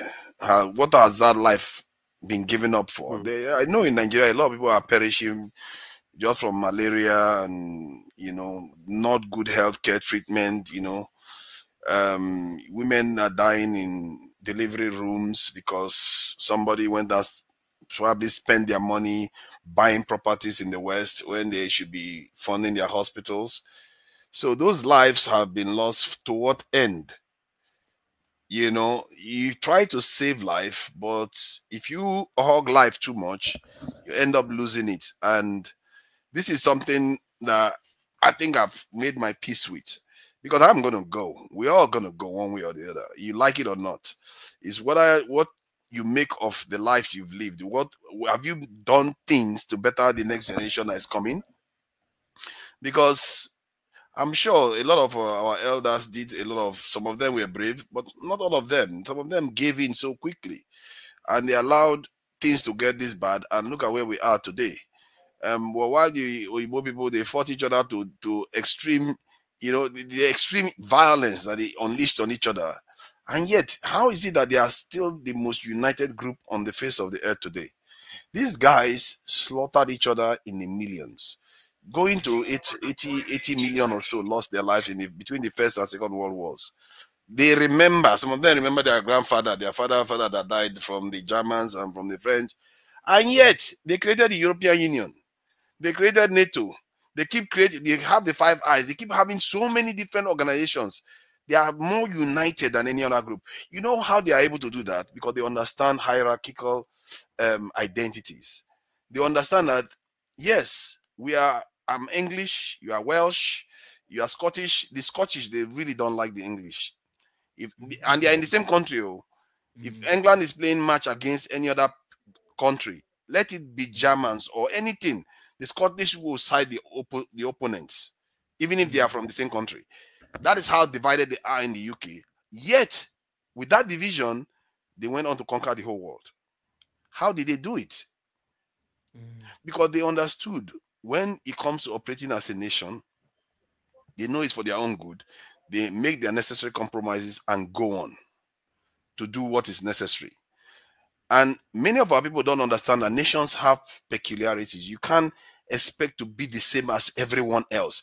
Sometimes some people are winners in nations, others are losers. Like in the UK now, the people that govern the UK are always from the south of the UK. Most of the wealth in the UK are always in the south. They even have what they call it the north and south divide in the UK. But yet, how are they functioning? That tells me, what that told me was that our tribalism is not the issue. It's our understanding of what it means. That is the problem. We don't seem to understand how to work with identity. Yeah. We use our tribal identity when we should be using our nationalistic identity. Yeah. We impose our tribal supremacy on our national interests. Wow, so good. When you should be because if you truly love your tribe, you are supposed to support your national interests.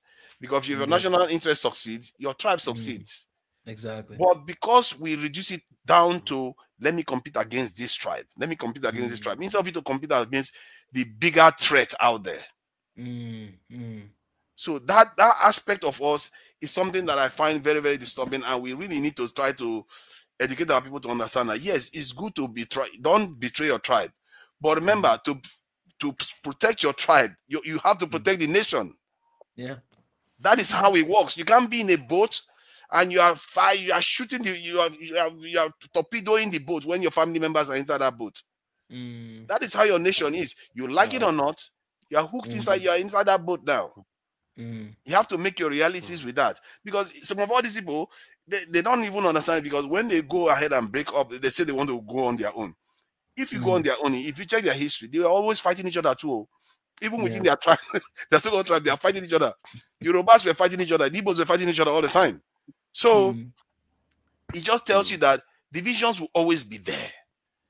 It's whether you give it life.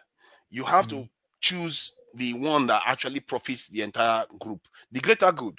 Like I always say, the only morality in public life is the greater good. That has to be your objective, because that is what we all do every day. We go to work that we don't like, because it's good for my family. Why don't you just say, okay, fine, I don't like that tribe guy doing better than me, but for the sake of the nation, because it's going to benefit me, less solidarity.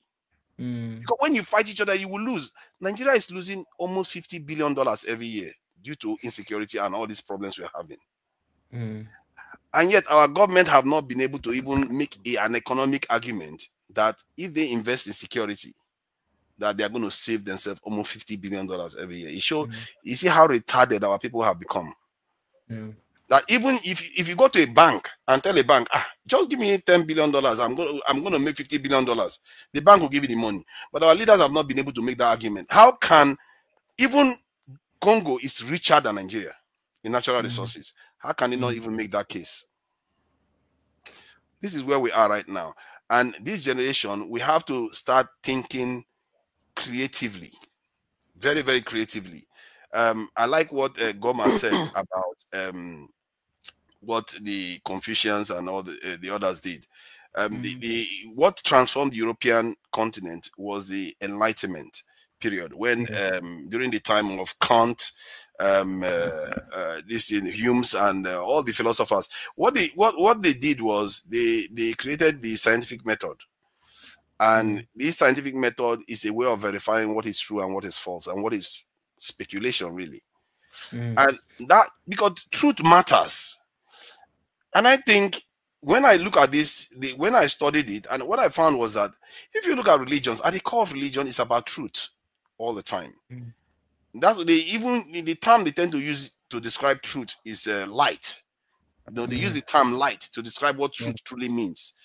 Yeah. And I ask myself, if the Europeans sought the truth using the scientific method to know the truth of things, you know what we have associated with what truth is that, because scientists are trying to find the truth of things, it's materialistic, so it's not, somehow it diminishes its importance. Mm. But when I think about it again, but what they are studying is the very creation of God Himself, or as Mm. whatever God is. Mm. That is what they are studying. And look at the rewards they've got from it. These guys are splitting the atom, they are Mm. creating quantum computers, AIs, space Mm. travel, all in how many 100 years? Because they dare to look for the actual truth, not speculation. Not somebody saying, I know this path leads to here without any evidence. No, you have to show it that everybody sees the truth for what it truly is. And what I say is that we as a people, we have to learn how to ascertain truths and Mm. ascertain objective truths, not just my truth, a truth that you can demonstrate to everybody, that you find out that they too can check it and find out that that's the truth. Mm. That's what they call objective truth. And Wow. we have to be very, very thoughtful, deep. We have to dig deep into ourselves to find out what truth truly is and question everything. Everything is up for question. Everything. Yeah. Because Yeah. everything we have so far has not led anywhere. So question Mm. them, including elders. I always, Mm. I was very angry with our elders. There was a period I was so angry that when I saw every elder, I wanted to curse all of them because they left this mess for us. So we have to question everything until you are convinced. Mm. Everybody has to be convinced that what the question they've asked has been answered. Then you move on from there. If you want, if you no, if you're not convinced, why will you accept nonsense? If somebody, like now, if somebody tells me there's a heaven somewhere, you better prove it. Mm. You really better prove it, because if you have not shown me that somebody has gone there and come back, and then I can go there and come back, and this happened, yeah, come on, man. God doesn't do Joro like that. Yeah. Because God showed us everything that He wanted to show us. He gave us the brain to see it and our eyes Yeah. to see it. So that for Mm. me, truth matters. And I think it's always been the power of Mm. any living creature. Because if you were born in the earth today, you don't know anything. What is your first instinct? Your Mm. first instinct is to understand what is around you. That is Mm. seeking the truth of the situation that you are in. And we don't seem to know the truth of the situation we are in. We have to think deep, study, learn what other people have done, learn from them, add our own, change it up. If possible, even make it better than anything they've ever created. Because if you Mm. are fighting the battle of the past, by Mm. the time you win that battle, they've already gone again. Yeah. You have to think of the future, because the Igbo people they didn't try to compete with the old ways.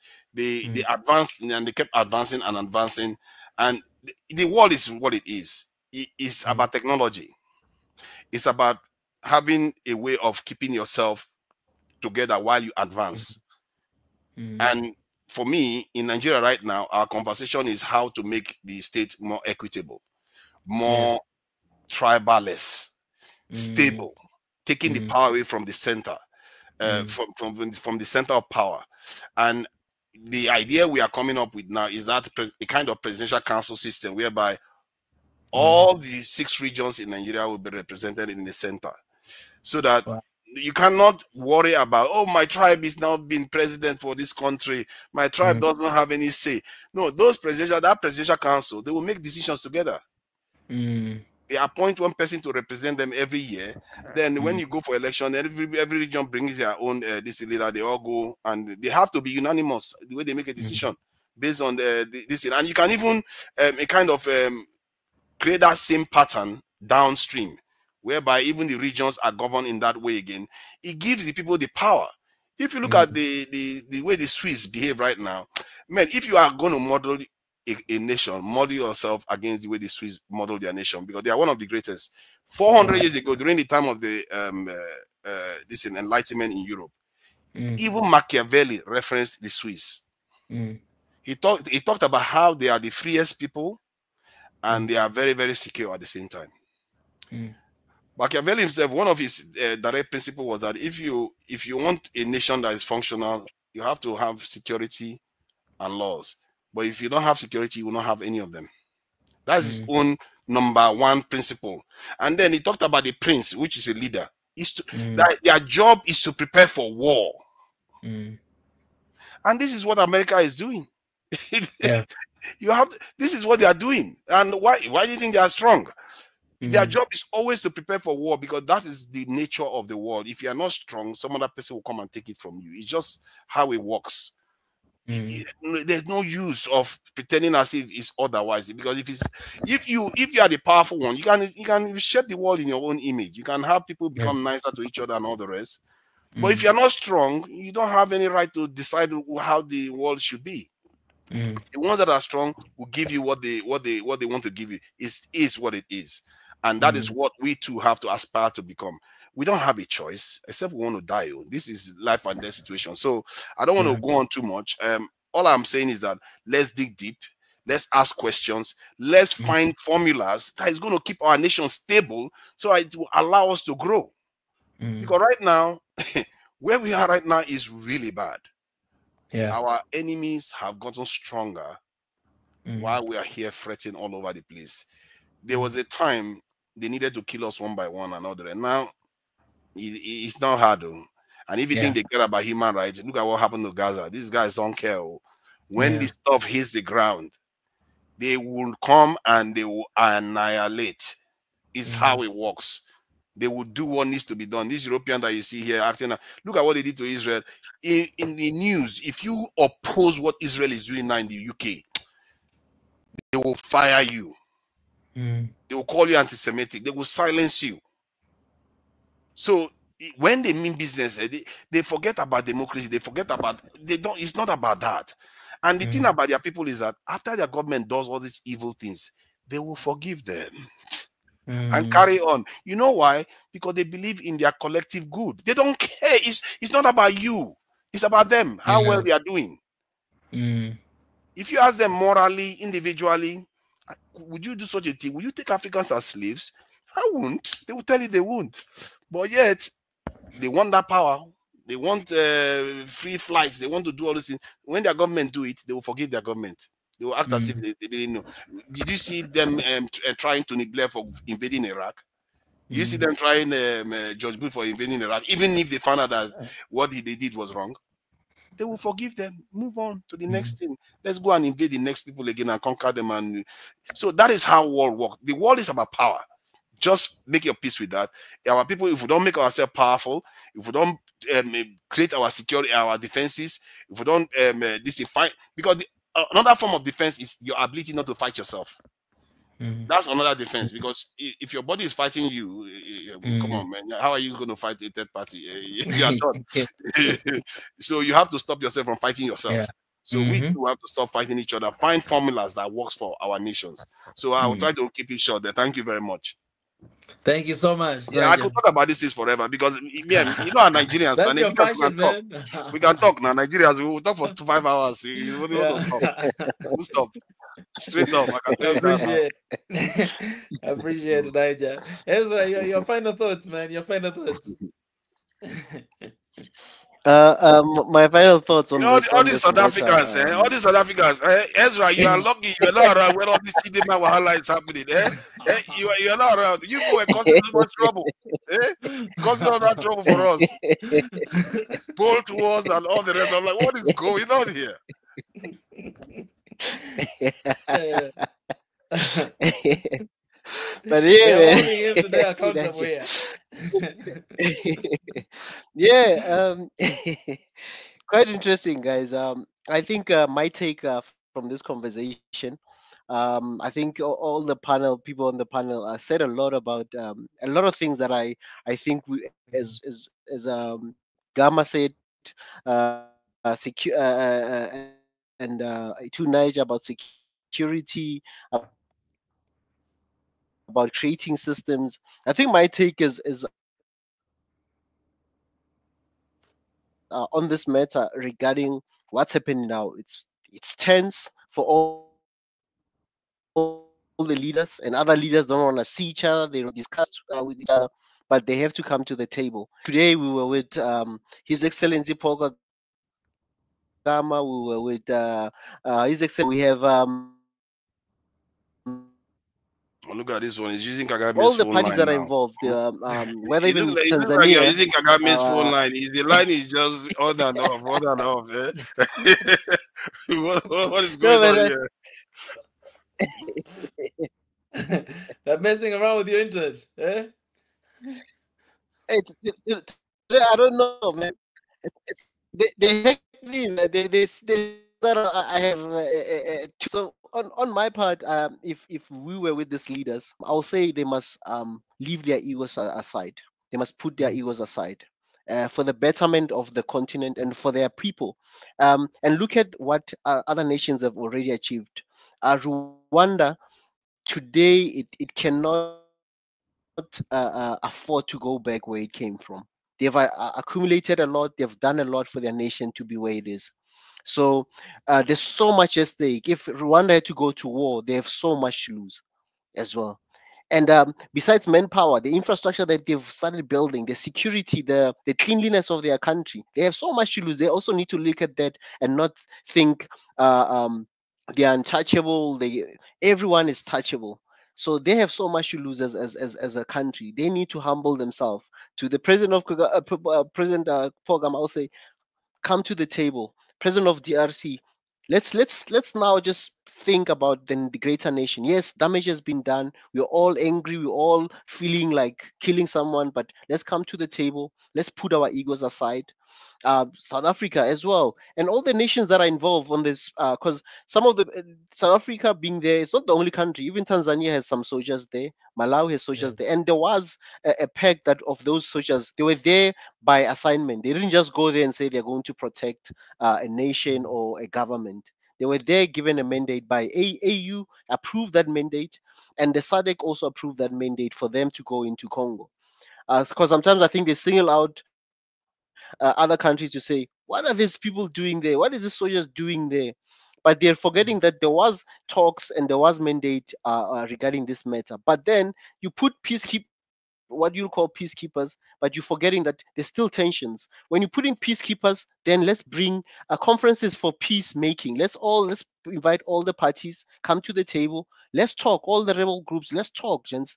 Um, we might not agree, we might hate each other, we might need power, we might whatever, but we need to sit down for the greater good of the people. Because the people that are suffering, it's not the guys who are leaders, their children, maybe they are even overseas, they're not Yeah. even in the country. It's the people, the poor people on the ground.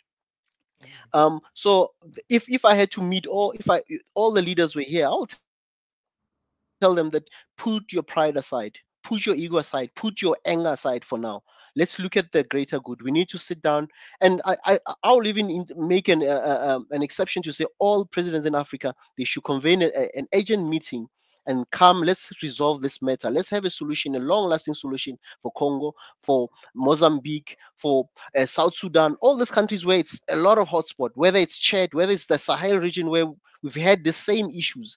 How do we bring the parties? And we need to bring those parties, whether we like them or not, whether we angry at them, whether we want to kill them. We need those leaders in the table. We need to solve these issues, and also a way forward.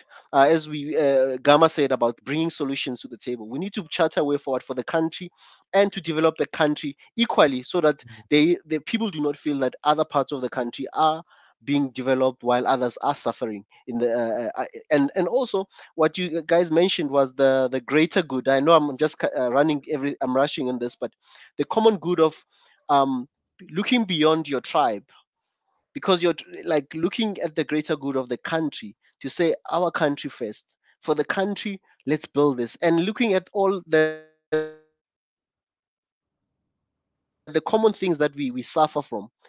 Not all the communities, we should look at Africa as a whole to say, okay, we have poverty, we have lack of infrastructure, lack of water, lack of electricity. Those are the common things that should bring us to the table and say, family, I know you are a Igbo, I'm Yoruba, I'm Zulu, I'm whatever, but you don't have electricity, I don't have electricity. I don't have good schools, you don't have good roads. How do we build our nation that your region gets electricity, get roads, get schools, my region gets schools?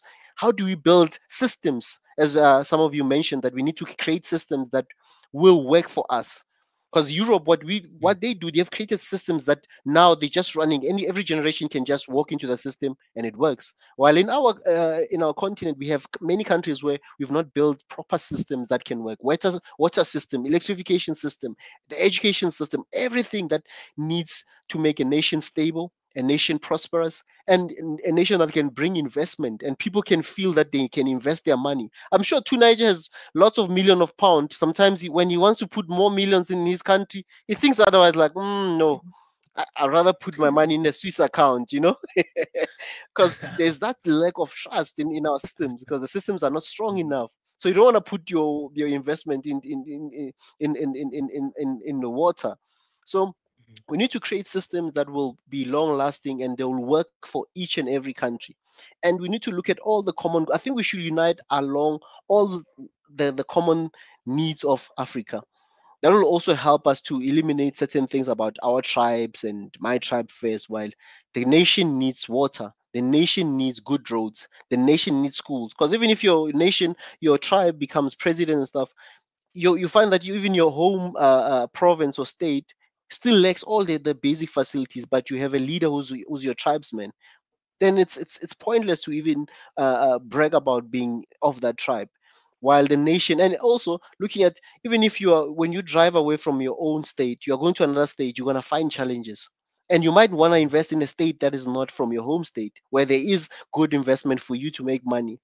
So we need that. We need to be thinking beyond just I'm Wow. this, I'm that. Hence, we need to create those systems and meet, unite along the common good of our continent and our people. And so the part of what I'll think is a solution maybe going forward, as we thinking of solutions to bring stability, because we need stability so that other systems can be put in place and be implemented.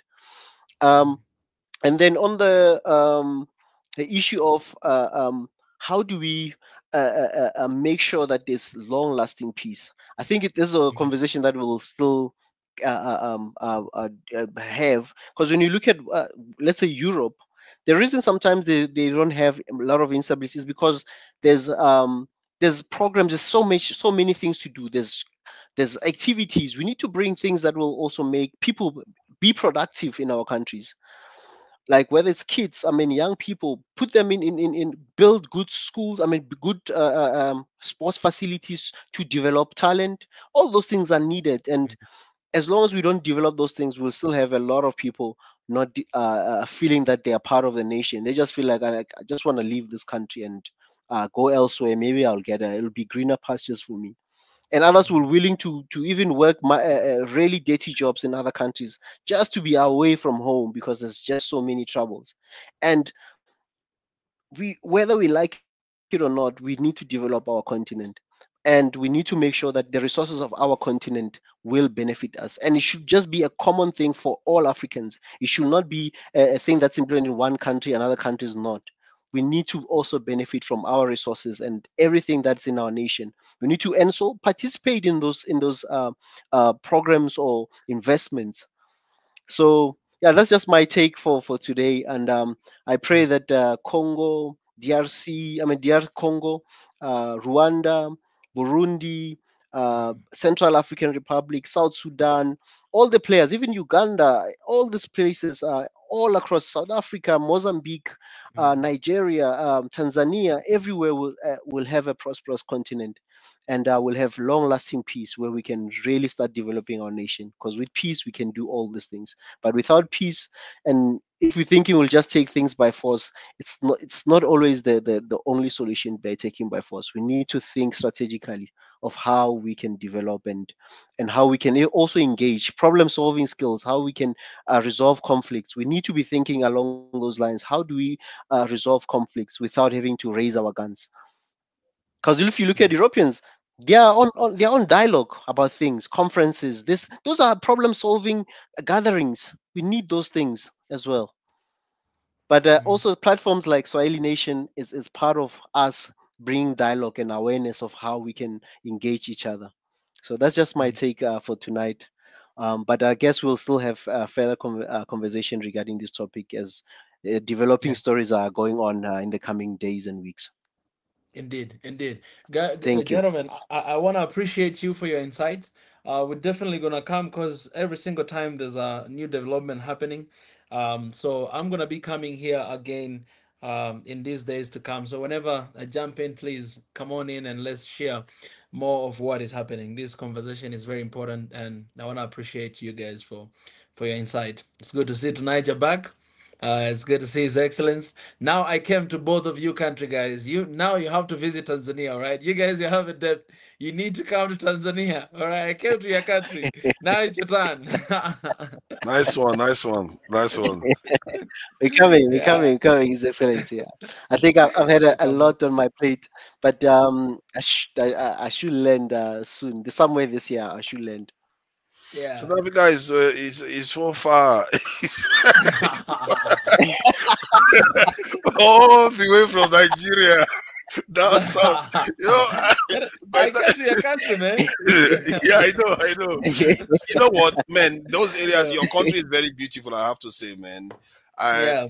you see, when if I get the chance, definitely I would like to travel the southern parts Yeah. of. My goodness, those areas are just astonishingly beautiful. So, yeah, I Yeah. would definitely like to travel. Yeah, nice one. Exactly. Nice one for coming to Nigeria, man. Nigeria is, yeah, Yeah. it's quite cool, Man, especially Abuja. I Mm, love Abuja, man. Abuja is my city. It mm. was too hot, though. Yeah, The time I came, yeah, it yeah, was yeah. It's too hot hot. now. Oh my God, it's hot now. Yeah, I don't want I that was there thing, when it man. was a bit cooler. Yeah, it's so hot. And I got my Nigerian name, man. My Nigerian name is Chinedu. That is Oh my my name, God, man. all those people Did guys, I do? you're not Chinedu now. I'm Oh my Chinedu, God, man. like so now, like so. You're welcome. You're I welcome. appreciate it, man. It's Mm, such a beautiful country, Niger. Beautiful country, mm, beautiful people. When I went there, first time, mm. actually, couple guys, they never knew me. We just met for the first time, but I was living with them in the Yeah. same house. Like, well, like five guys actually sleeping in the same room, like this big. They're living in a very good Mm. apartment. They have, Starlink internet, so it was very Wow. fast. And they Mm, just welcomed me in. I was living with No. those guys mm. there for a couple days, so much love. I'm still in Yeah. touch with those guys, man. Nice So one. good That's guys. Nigerians for you. That's Nigerians for you. Wow. They do No. that. Mm. Wow. Nice one. Really, I was really happy, On because on unlike some people, unlike some Which people people now? that live. They're in the UK, eh? Those people in UK, eh? Unlike some people. They want pounds there. Ah, Yeah, those, right. those people are not in the continent right now, right? All Yeah, those man, Chidinma they're haters, enjoying their pounds there, man. Mm-hmm. I think Mm. I'll bring those guys. I'll bring those guys in because I'm still in touch with them. They're my friends and they're doing amazing in Nigeria. So I think I might bring them in. We're still Oh in yeah, touch. Yeah, that'll they're be great. amazing guys. That'll Yeah, be great. yeah. Nice So one, yeah, eh? Catch you, next time. I appreciate, brother. All right, I'll see take you care. soon. Yeah. Yeah, man. All right, His Excellence. I'll see you soon, my Thank you brother. very much. Thank you for coming Thank you in. very much. It's good to have you here. We're Thank you still very much. on, eh? Appreciate, my brother. You No can always problem. come here to host.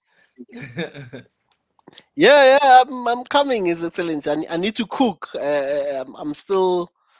I'll hit you up once I have the Yeah, I'm whole waiting for plan. you, man. I'm waiting for you. Right now this is the time, man. It is the time. I was actually what we're doing right now, His Excellence, just to wrap up. Oh, you remember we shared the idea of having African media, right? In 3 years, it was like, I Mm, guess, 2 years ago. So right now we are actually doing transition. In 2026, we are going to open up a media. So we are in that transition. For everybody who is watching, we have already promised that, since like 2 years ago, I've been talking about that we are going to have our own African media. So let me just say this publicly, that guys, we are on that preparation, and it needs a lot of your support and a lot of your presence. So for those who are in here, are watching our content, we love you guys.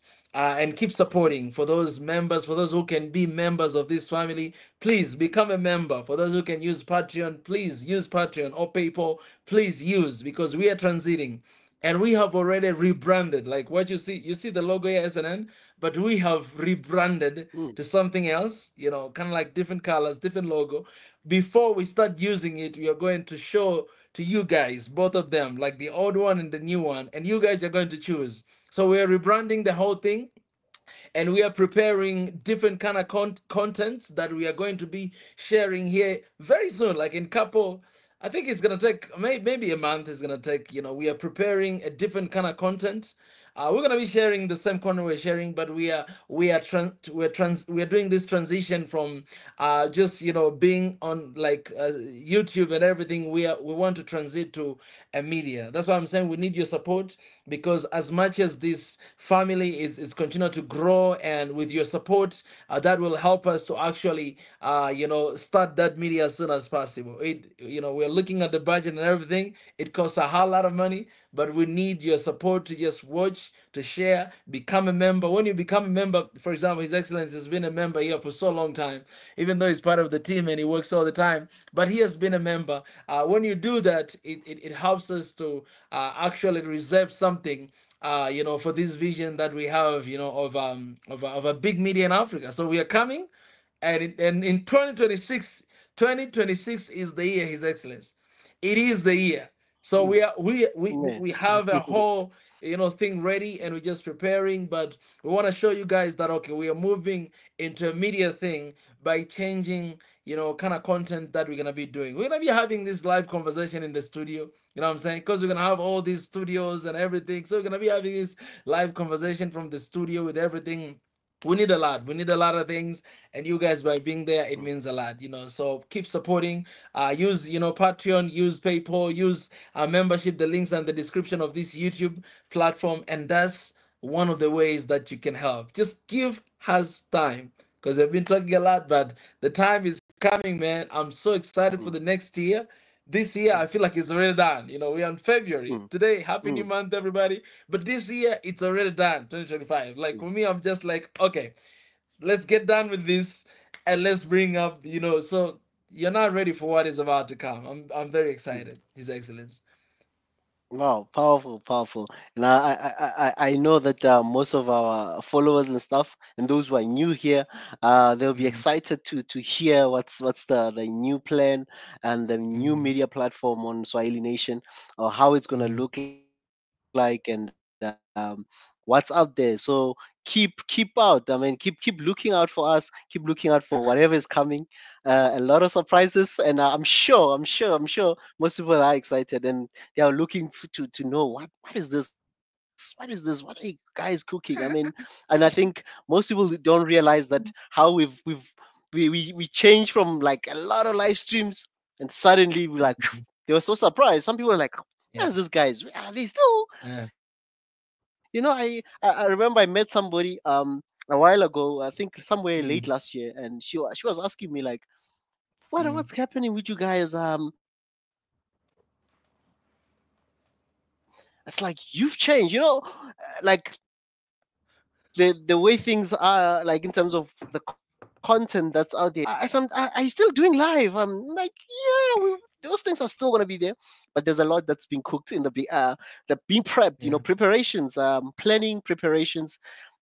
It's very important. And Swahili Nation, it's gonna be the top African media platform for many people. So keep supporting us, family. You're gonna see a lot. And the vision is there, the planning is there. We are not just here to add numbers or anything, but we are here. We are Mm, serious about being the voice and being an mm, enlightenment to the world, and the rest of the world, and to touch lives and change lives and transform our thinking, transform our mm. way of life. So family, keep supporting Swahili Nation. If you've not subscribed, please subscribe now. I just like the stream, share, and also keep watching. I mean, there's a lot of content that's out there, family. Go and look, watch the content that we producing every day. Chat, I mean, and click the notification bell, because that's where you'll even get a lot of content when we drop, and then you can watch those content. And yeah, that's how you support us. And participate in this thing.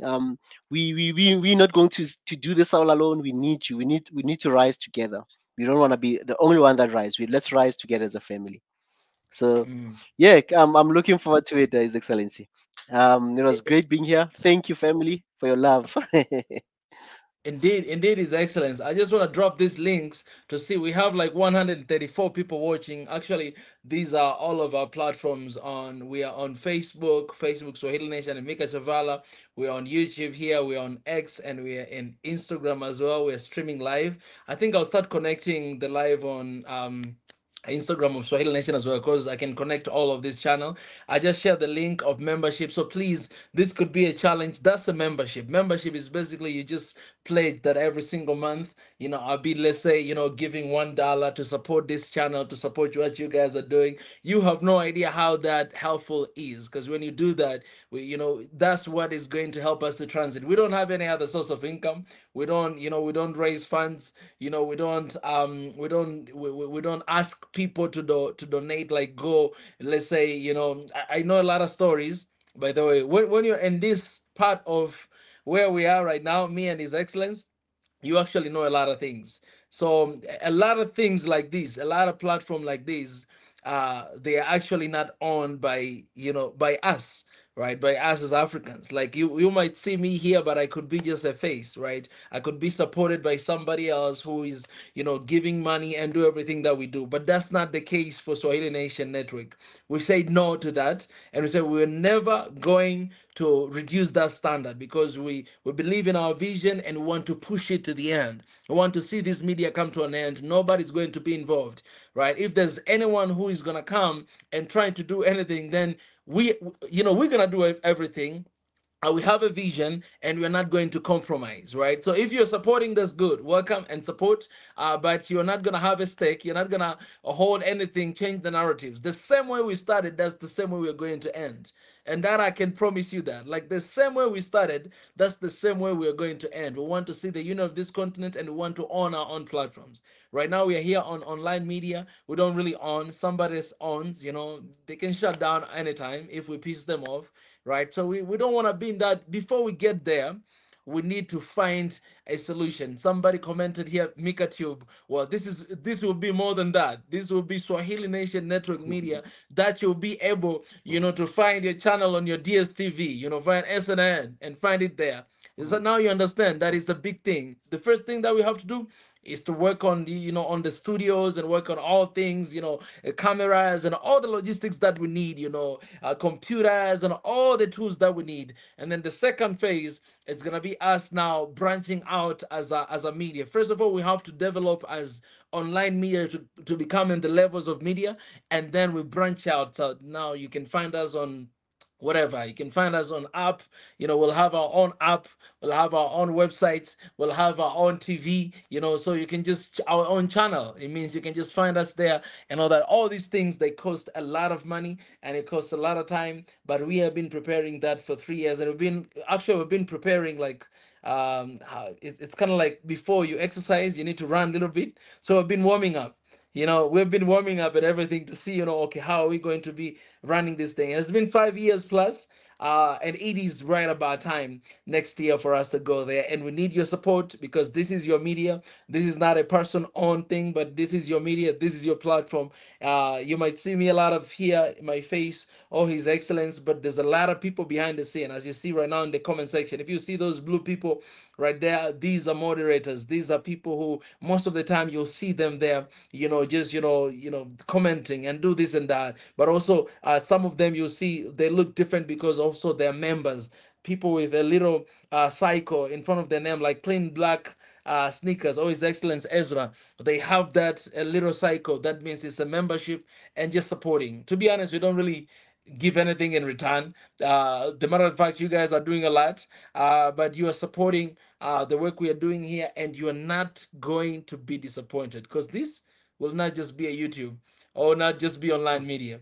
We are going there, and this vision is going to pass. Right now, like let's take an example. Even the conversation that we're having right now, what is happening in DR Congo, right? I want to be able to be everywhere, right? Want to be able to go there to Congo. Want to be able to have a conversation with the president of of Congo, president of Rwanda, the president of South Africa. Want to be able to have this conversation that is based on the unity of this continent. We want to be able to have these discussions. Going to our people there, talk to them, and all this stuff. So, but for that we need a lot of muscles, and you guys are there. Yeah, and family is growing. You see, His Excellency, we are 427. We need to reach to 500K Mm, as soon as possible. I wish we can reach to 500K. mm, in the month of March. But before we branch out to the media, one of the vision that I have, I really want us to reach to a million. To a million subscribers. mm, That will be a perfect true. number for us to launch to celebrate. We have a 1 million Mm, subscriber, and then we celebrate. We're in the new studio and we have a mm. studio, man. We have that would be amazing. So you guys just give us, subscribes, just share and I'm so glad because for the past couple of days we have seen a lot of support in the content that we share. Like we have seen the number increasing. We've seen people being very interested with what we are sharing, and that's what we do, man. Like I'll tell you this, His Excellency, the rest of people perhaps they don't know, but we are one of the things what we're doing is also to right now we are using AI to translate the language that we don't understand. So you see a lot of videos of Ibrahim Traore. You see a lot of, for example, the video of the president of Rwanda. We're using StreamYard right now. This is Pro. All these Mm, platforms, it costs a lot of money. Basically, it costs a mm, lot of money.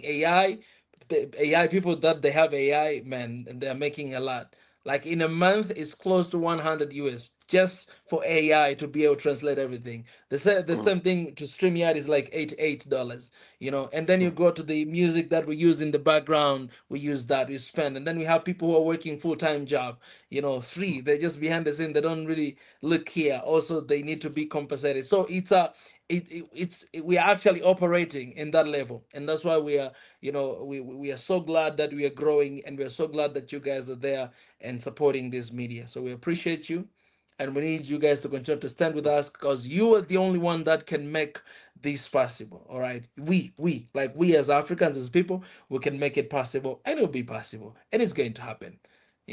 So I'm very excited. mm. Wow. Yeah.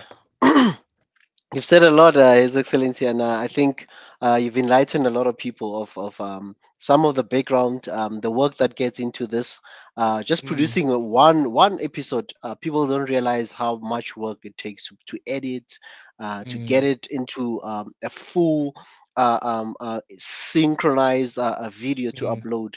And if you can see, I mean, amongst, not that I'm comparing, but if you look at the content, the quality of the content that we upload, I mean, it's of good quality. And we want to take it higher. I mean, this is just the beginning. If you had to take look at other content creators in terms of our space of where we're operating from, um, others will see the difference, that there is a big difference in terms of the quality, in terms of everything, how it's set up, how it's uploaded. Um, just look at go through our content, guys. For those who are new, and even those who've been following the channel for the longest time, just look at the quality of our content. You can, I mean, uh, just go look through the content, and maybe even look at other content that are along our line of work, and you'll see that a lot of work has been put into this project and into this work. Nothing is just done so quick to just say, yeah, it's content. Let's just put content for the sake of content. It's not about for the sake of content, but quality content, educational content, content that you look. I mean, this content can go into mainstream television if you have the platform to put it there. You can put it there. It will not be rejected if you take it to mainstream TVs and TV channels and stuff.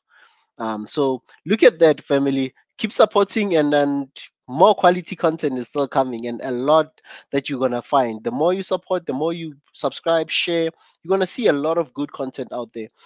Good quality content that we the team is working on. So support us, and let us get the channel to 1 million. It'll be really great when we reach 1 million, that we've walked the journey together. Mm, It's nice to walk with people on a journey than when they are finding us on the altitude.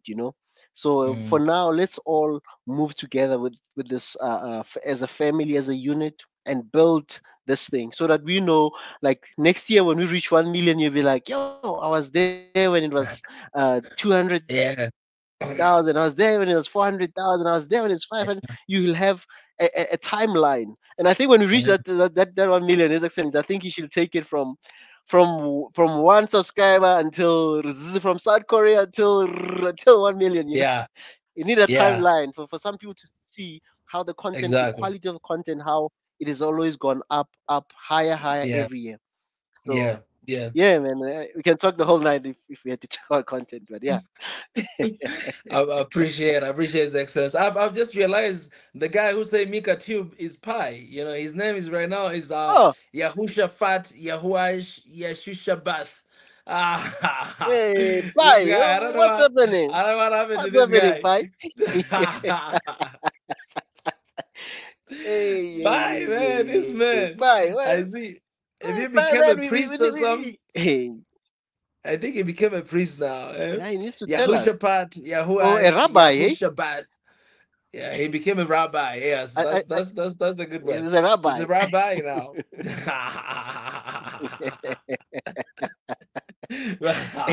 We need to call him Rabbi. Rabbi Yeshua Fats. Rabbi Exactly.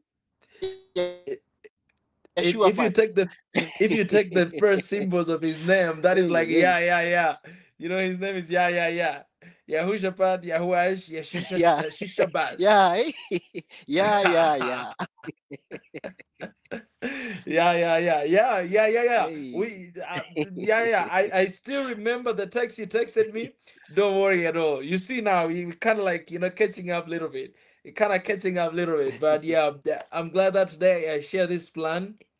So, guys, this is an opportunity. When we share things like this, it means when you have a media that runs 24/7, and our mission is to defend the image of Africa and to bring back the heritage and brother and sons and daughters to the continent, and also to decolonize the mind through authentic knowledge and to create a bridge for oneness and peaceful Africa. So, all the content you see in our media is that we are decolonizing the mind. Is the content that helps you to decolonize your mind. The conversation today, it was an open discussion. That means people, they have different views. The people will say this about that, the people will say that about that. The people don't take it personal. These are the views of our people in the continent, and we need to hear them, right? But eventually, you saw the conversation. We were trying to find the solution. That okay, so now, okay, where are we going? All right, we might not be able to stop it today, but this conversation is helping people out there who are listening. That okay, okay, I can be proud of my tribe, but I should think that okay, my tribe is nothing without the country. I always say, look at the bigger picture, right? Big picture is your nation. Big picture is your people, right? You might be just a small tribe somewhere, but there's a big picture of the entire people. And to be honest, that is what Rwanda have trying to do, to be honest. Coming from the war of a lot of people dying, but now you have a one nation together. I've been there. So I can talk about that because I've seen it with my own eyes, right? This is the big picture, and this is what we need in our countries. This is what we need in the continent. This is what we need to happen in Congo. This is what we need to happen. You know what I'm saying? And not just dismantling everything. Everything it begins from there. So we appreciate you guys. Thank you so much. We might stay here the whole night, man. But we surely need to close this thing. But I want to send my regards and my thanks to Clean Black Sneakers. I appreciate you, first of all. You have always been here. You are always there in the comment section. You're always there in our videos. You follow very closely, apart from being member. That's why we had to make you moderator as well. But I want to appreciate you for your unending support and the love and just being here, just showing up. That means a lot. I'm always encouraged when I see you there, and I'm like, okay, we gotta do another one. We gotta do another one. We gotta do another. So thank you so much for your maximum support. And Rabbi, welcome back. Yeah, yeah, yeah. Welcome back. It's good to see you there. And recently I connected with his the brain. The brain found me the other day. Connected me with Wow. someone. I need to talk to her. We haven't had a talk yet, but the brain, he's here. He's here actually behind the scene most of the time, and he has been a member for a long time. So I appreciate the family is still there, still there. So we appreciate you guys. Thank you, His Excellency. Think this is my cue to go rest now and let Africans, let everyone just have this conversation in their minds. And the next slot, when we have it, people can come in and just come and have your say and things that Yeah, you think will be helpful for all of us. So yeah, yeah, I'll just close it there, His Excellency. Thank you for the invite tonight, yeah, and thank you for mm, all the guests that were here. Very insight, yeah, a lot of insight that I also learned tonight, and bringing your views across. Thank you, His mm. Excellency, and thank you, the whole family, Swahili Nation family. From me, it's shalom. Appreciate my brother. Shalom, Thank you very shalom, much. Rabbi. Shalom, Rabbi. Yeah, I appreciate, man. I appreciate. Because of what His Excellence has said, I think the next discussion it will be I'll write it as an open discussion, and then we'll share the link for people to just come and discuss open discussion on what is happening in Congo, right? To just have that open discussion, people to come and leave, to share their thoughts, to talk, whatever that you have to say, just come and we want to open that for everybody to have a chance to speak. So remember that the next live you see here, it's gonna be an open discussion. It might be tomorrow, it might be the next day after that. Whatever God gives us a chance, we're gonna do that. Mm. Rabbi Pi, appreciate, man. Okay, Rabbi. All right. Appreciate His Excellence. I'll let you leave now. Guys, I want to appreciate. Thank you very much. I love you all, and it's good to see everybody. You guys amazing people from X, Instagram, and Facebook. I appreciate you so much. I love you, and I celebrate you guys. Thank you for everything. Thank you for standing. Thank you for showing up, and yeah. Thank you. This continent, we are going somewhere, and what we are fighting for, and what we are talking and encouraging and reminding you guys once again is that that we need unity for this continent. We need oneness, and when we pick groups and we pick these sides, we are actually jeopardizing that unit that we're talking about, right? So we need to hold ourselves accountable, uh, be responsible, but most importantly, morning, afternoon, and even evening, fighting for the unity of this continent. Don't let those noises from the West distract us. Don't let those noises from the West turn us against ourselves, against each other. What is happening right now, to be honest, is a shame. It is a shame, looking at what the president of South Africa says, or the president of Rwanda say, or the president of Burundi say, or the president of Congo says, man, it's a shame. Like, our leaders are basically fighting. It's a cold war, guys. There's a cold war. cold war in the continent right now. It is really a shame. And right now, when you go to social media, you just see people that are posting. I see some people posting like the military capacity of South Africa, of Rwanda, of Congo. That okay, this is okay. Try us, try us. These are just nonsense. We don't need to use that against each other. We need to use that against those enemies of Africa. One day if it is necessary. And I say this again: don't die for Africa. Live for Africa. This continent needs you. We need to live for this continent and for the next generation. We need to leave. We need to leave, and that's why we need to stop everything that is happening, right? So, yeah, I'm just gonna pray a little quick, and then I'll be leaving you guys. God, I thank you for the conversation we had today. I had my brother Gamma Cuba. I had my brother, His Excellency Ezra. I had tonight as well. We had such a productive conversation on what's going on in the continent, specifically in the country of Congo. God, I pray that this will be the beginning of change that we want to see by becoming change. And everybody who is listening to this session, God, I pray that that change that we desire to see. You give us courage to step forward. But most importantly, you give wisdom to our leaders who are threatening each other right now to know how to approach this thing. But we cry for the people of Congo who are being misplaced, who are dying. 700 plus have been killed already. God, we pray for the shalom and peace to them. Um, Remember them because they are our people. They are our brothers, they are our sisters. What they go through, we feel pain too. Because if Goma is not at peace, Africa can never be at peace. And so we're standing with them in solidarity with our people. Innocent folks, innocent lives. We don't want to see more people dying because of the mistakes of politics, mistakes of the leaders. We can't stand that. And it has to stop. So we're going to do everything we can to make sure that it stops. Because our people's lives matter. They deserve to be with their families, to carry on with their daily activities, and live just peaceful life, live good life. Because we have everything it takes, and the resources and the richness of our countries must benefit our people, not otherwise. So God, remember them. Even when we forget each other, because of our tribes, because of politics, because of our nationality, because whatever, but because of the borders, because of our religion. But God, I pray that you will never. You've always been there for us because you created us in our own image, in your own image. So remember them, remember our people in Congo. God, I thank you for using this platform to bring peace into this continent.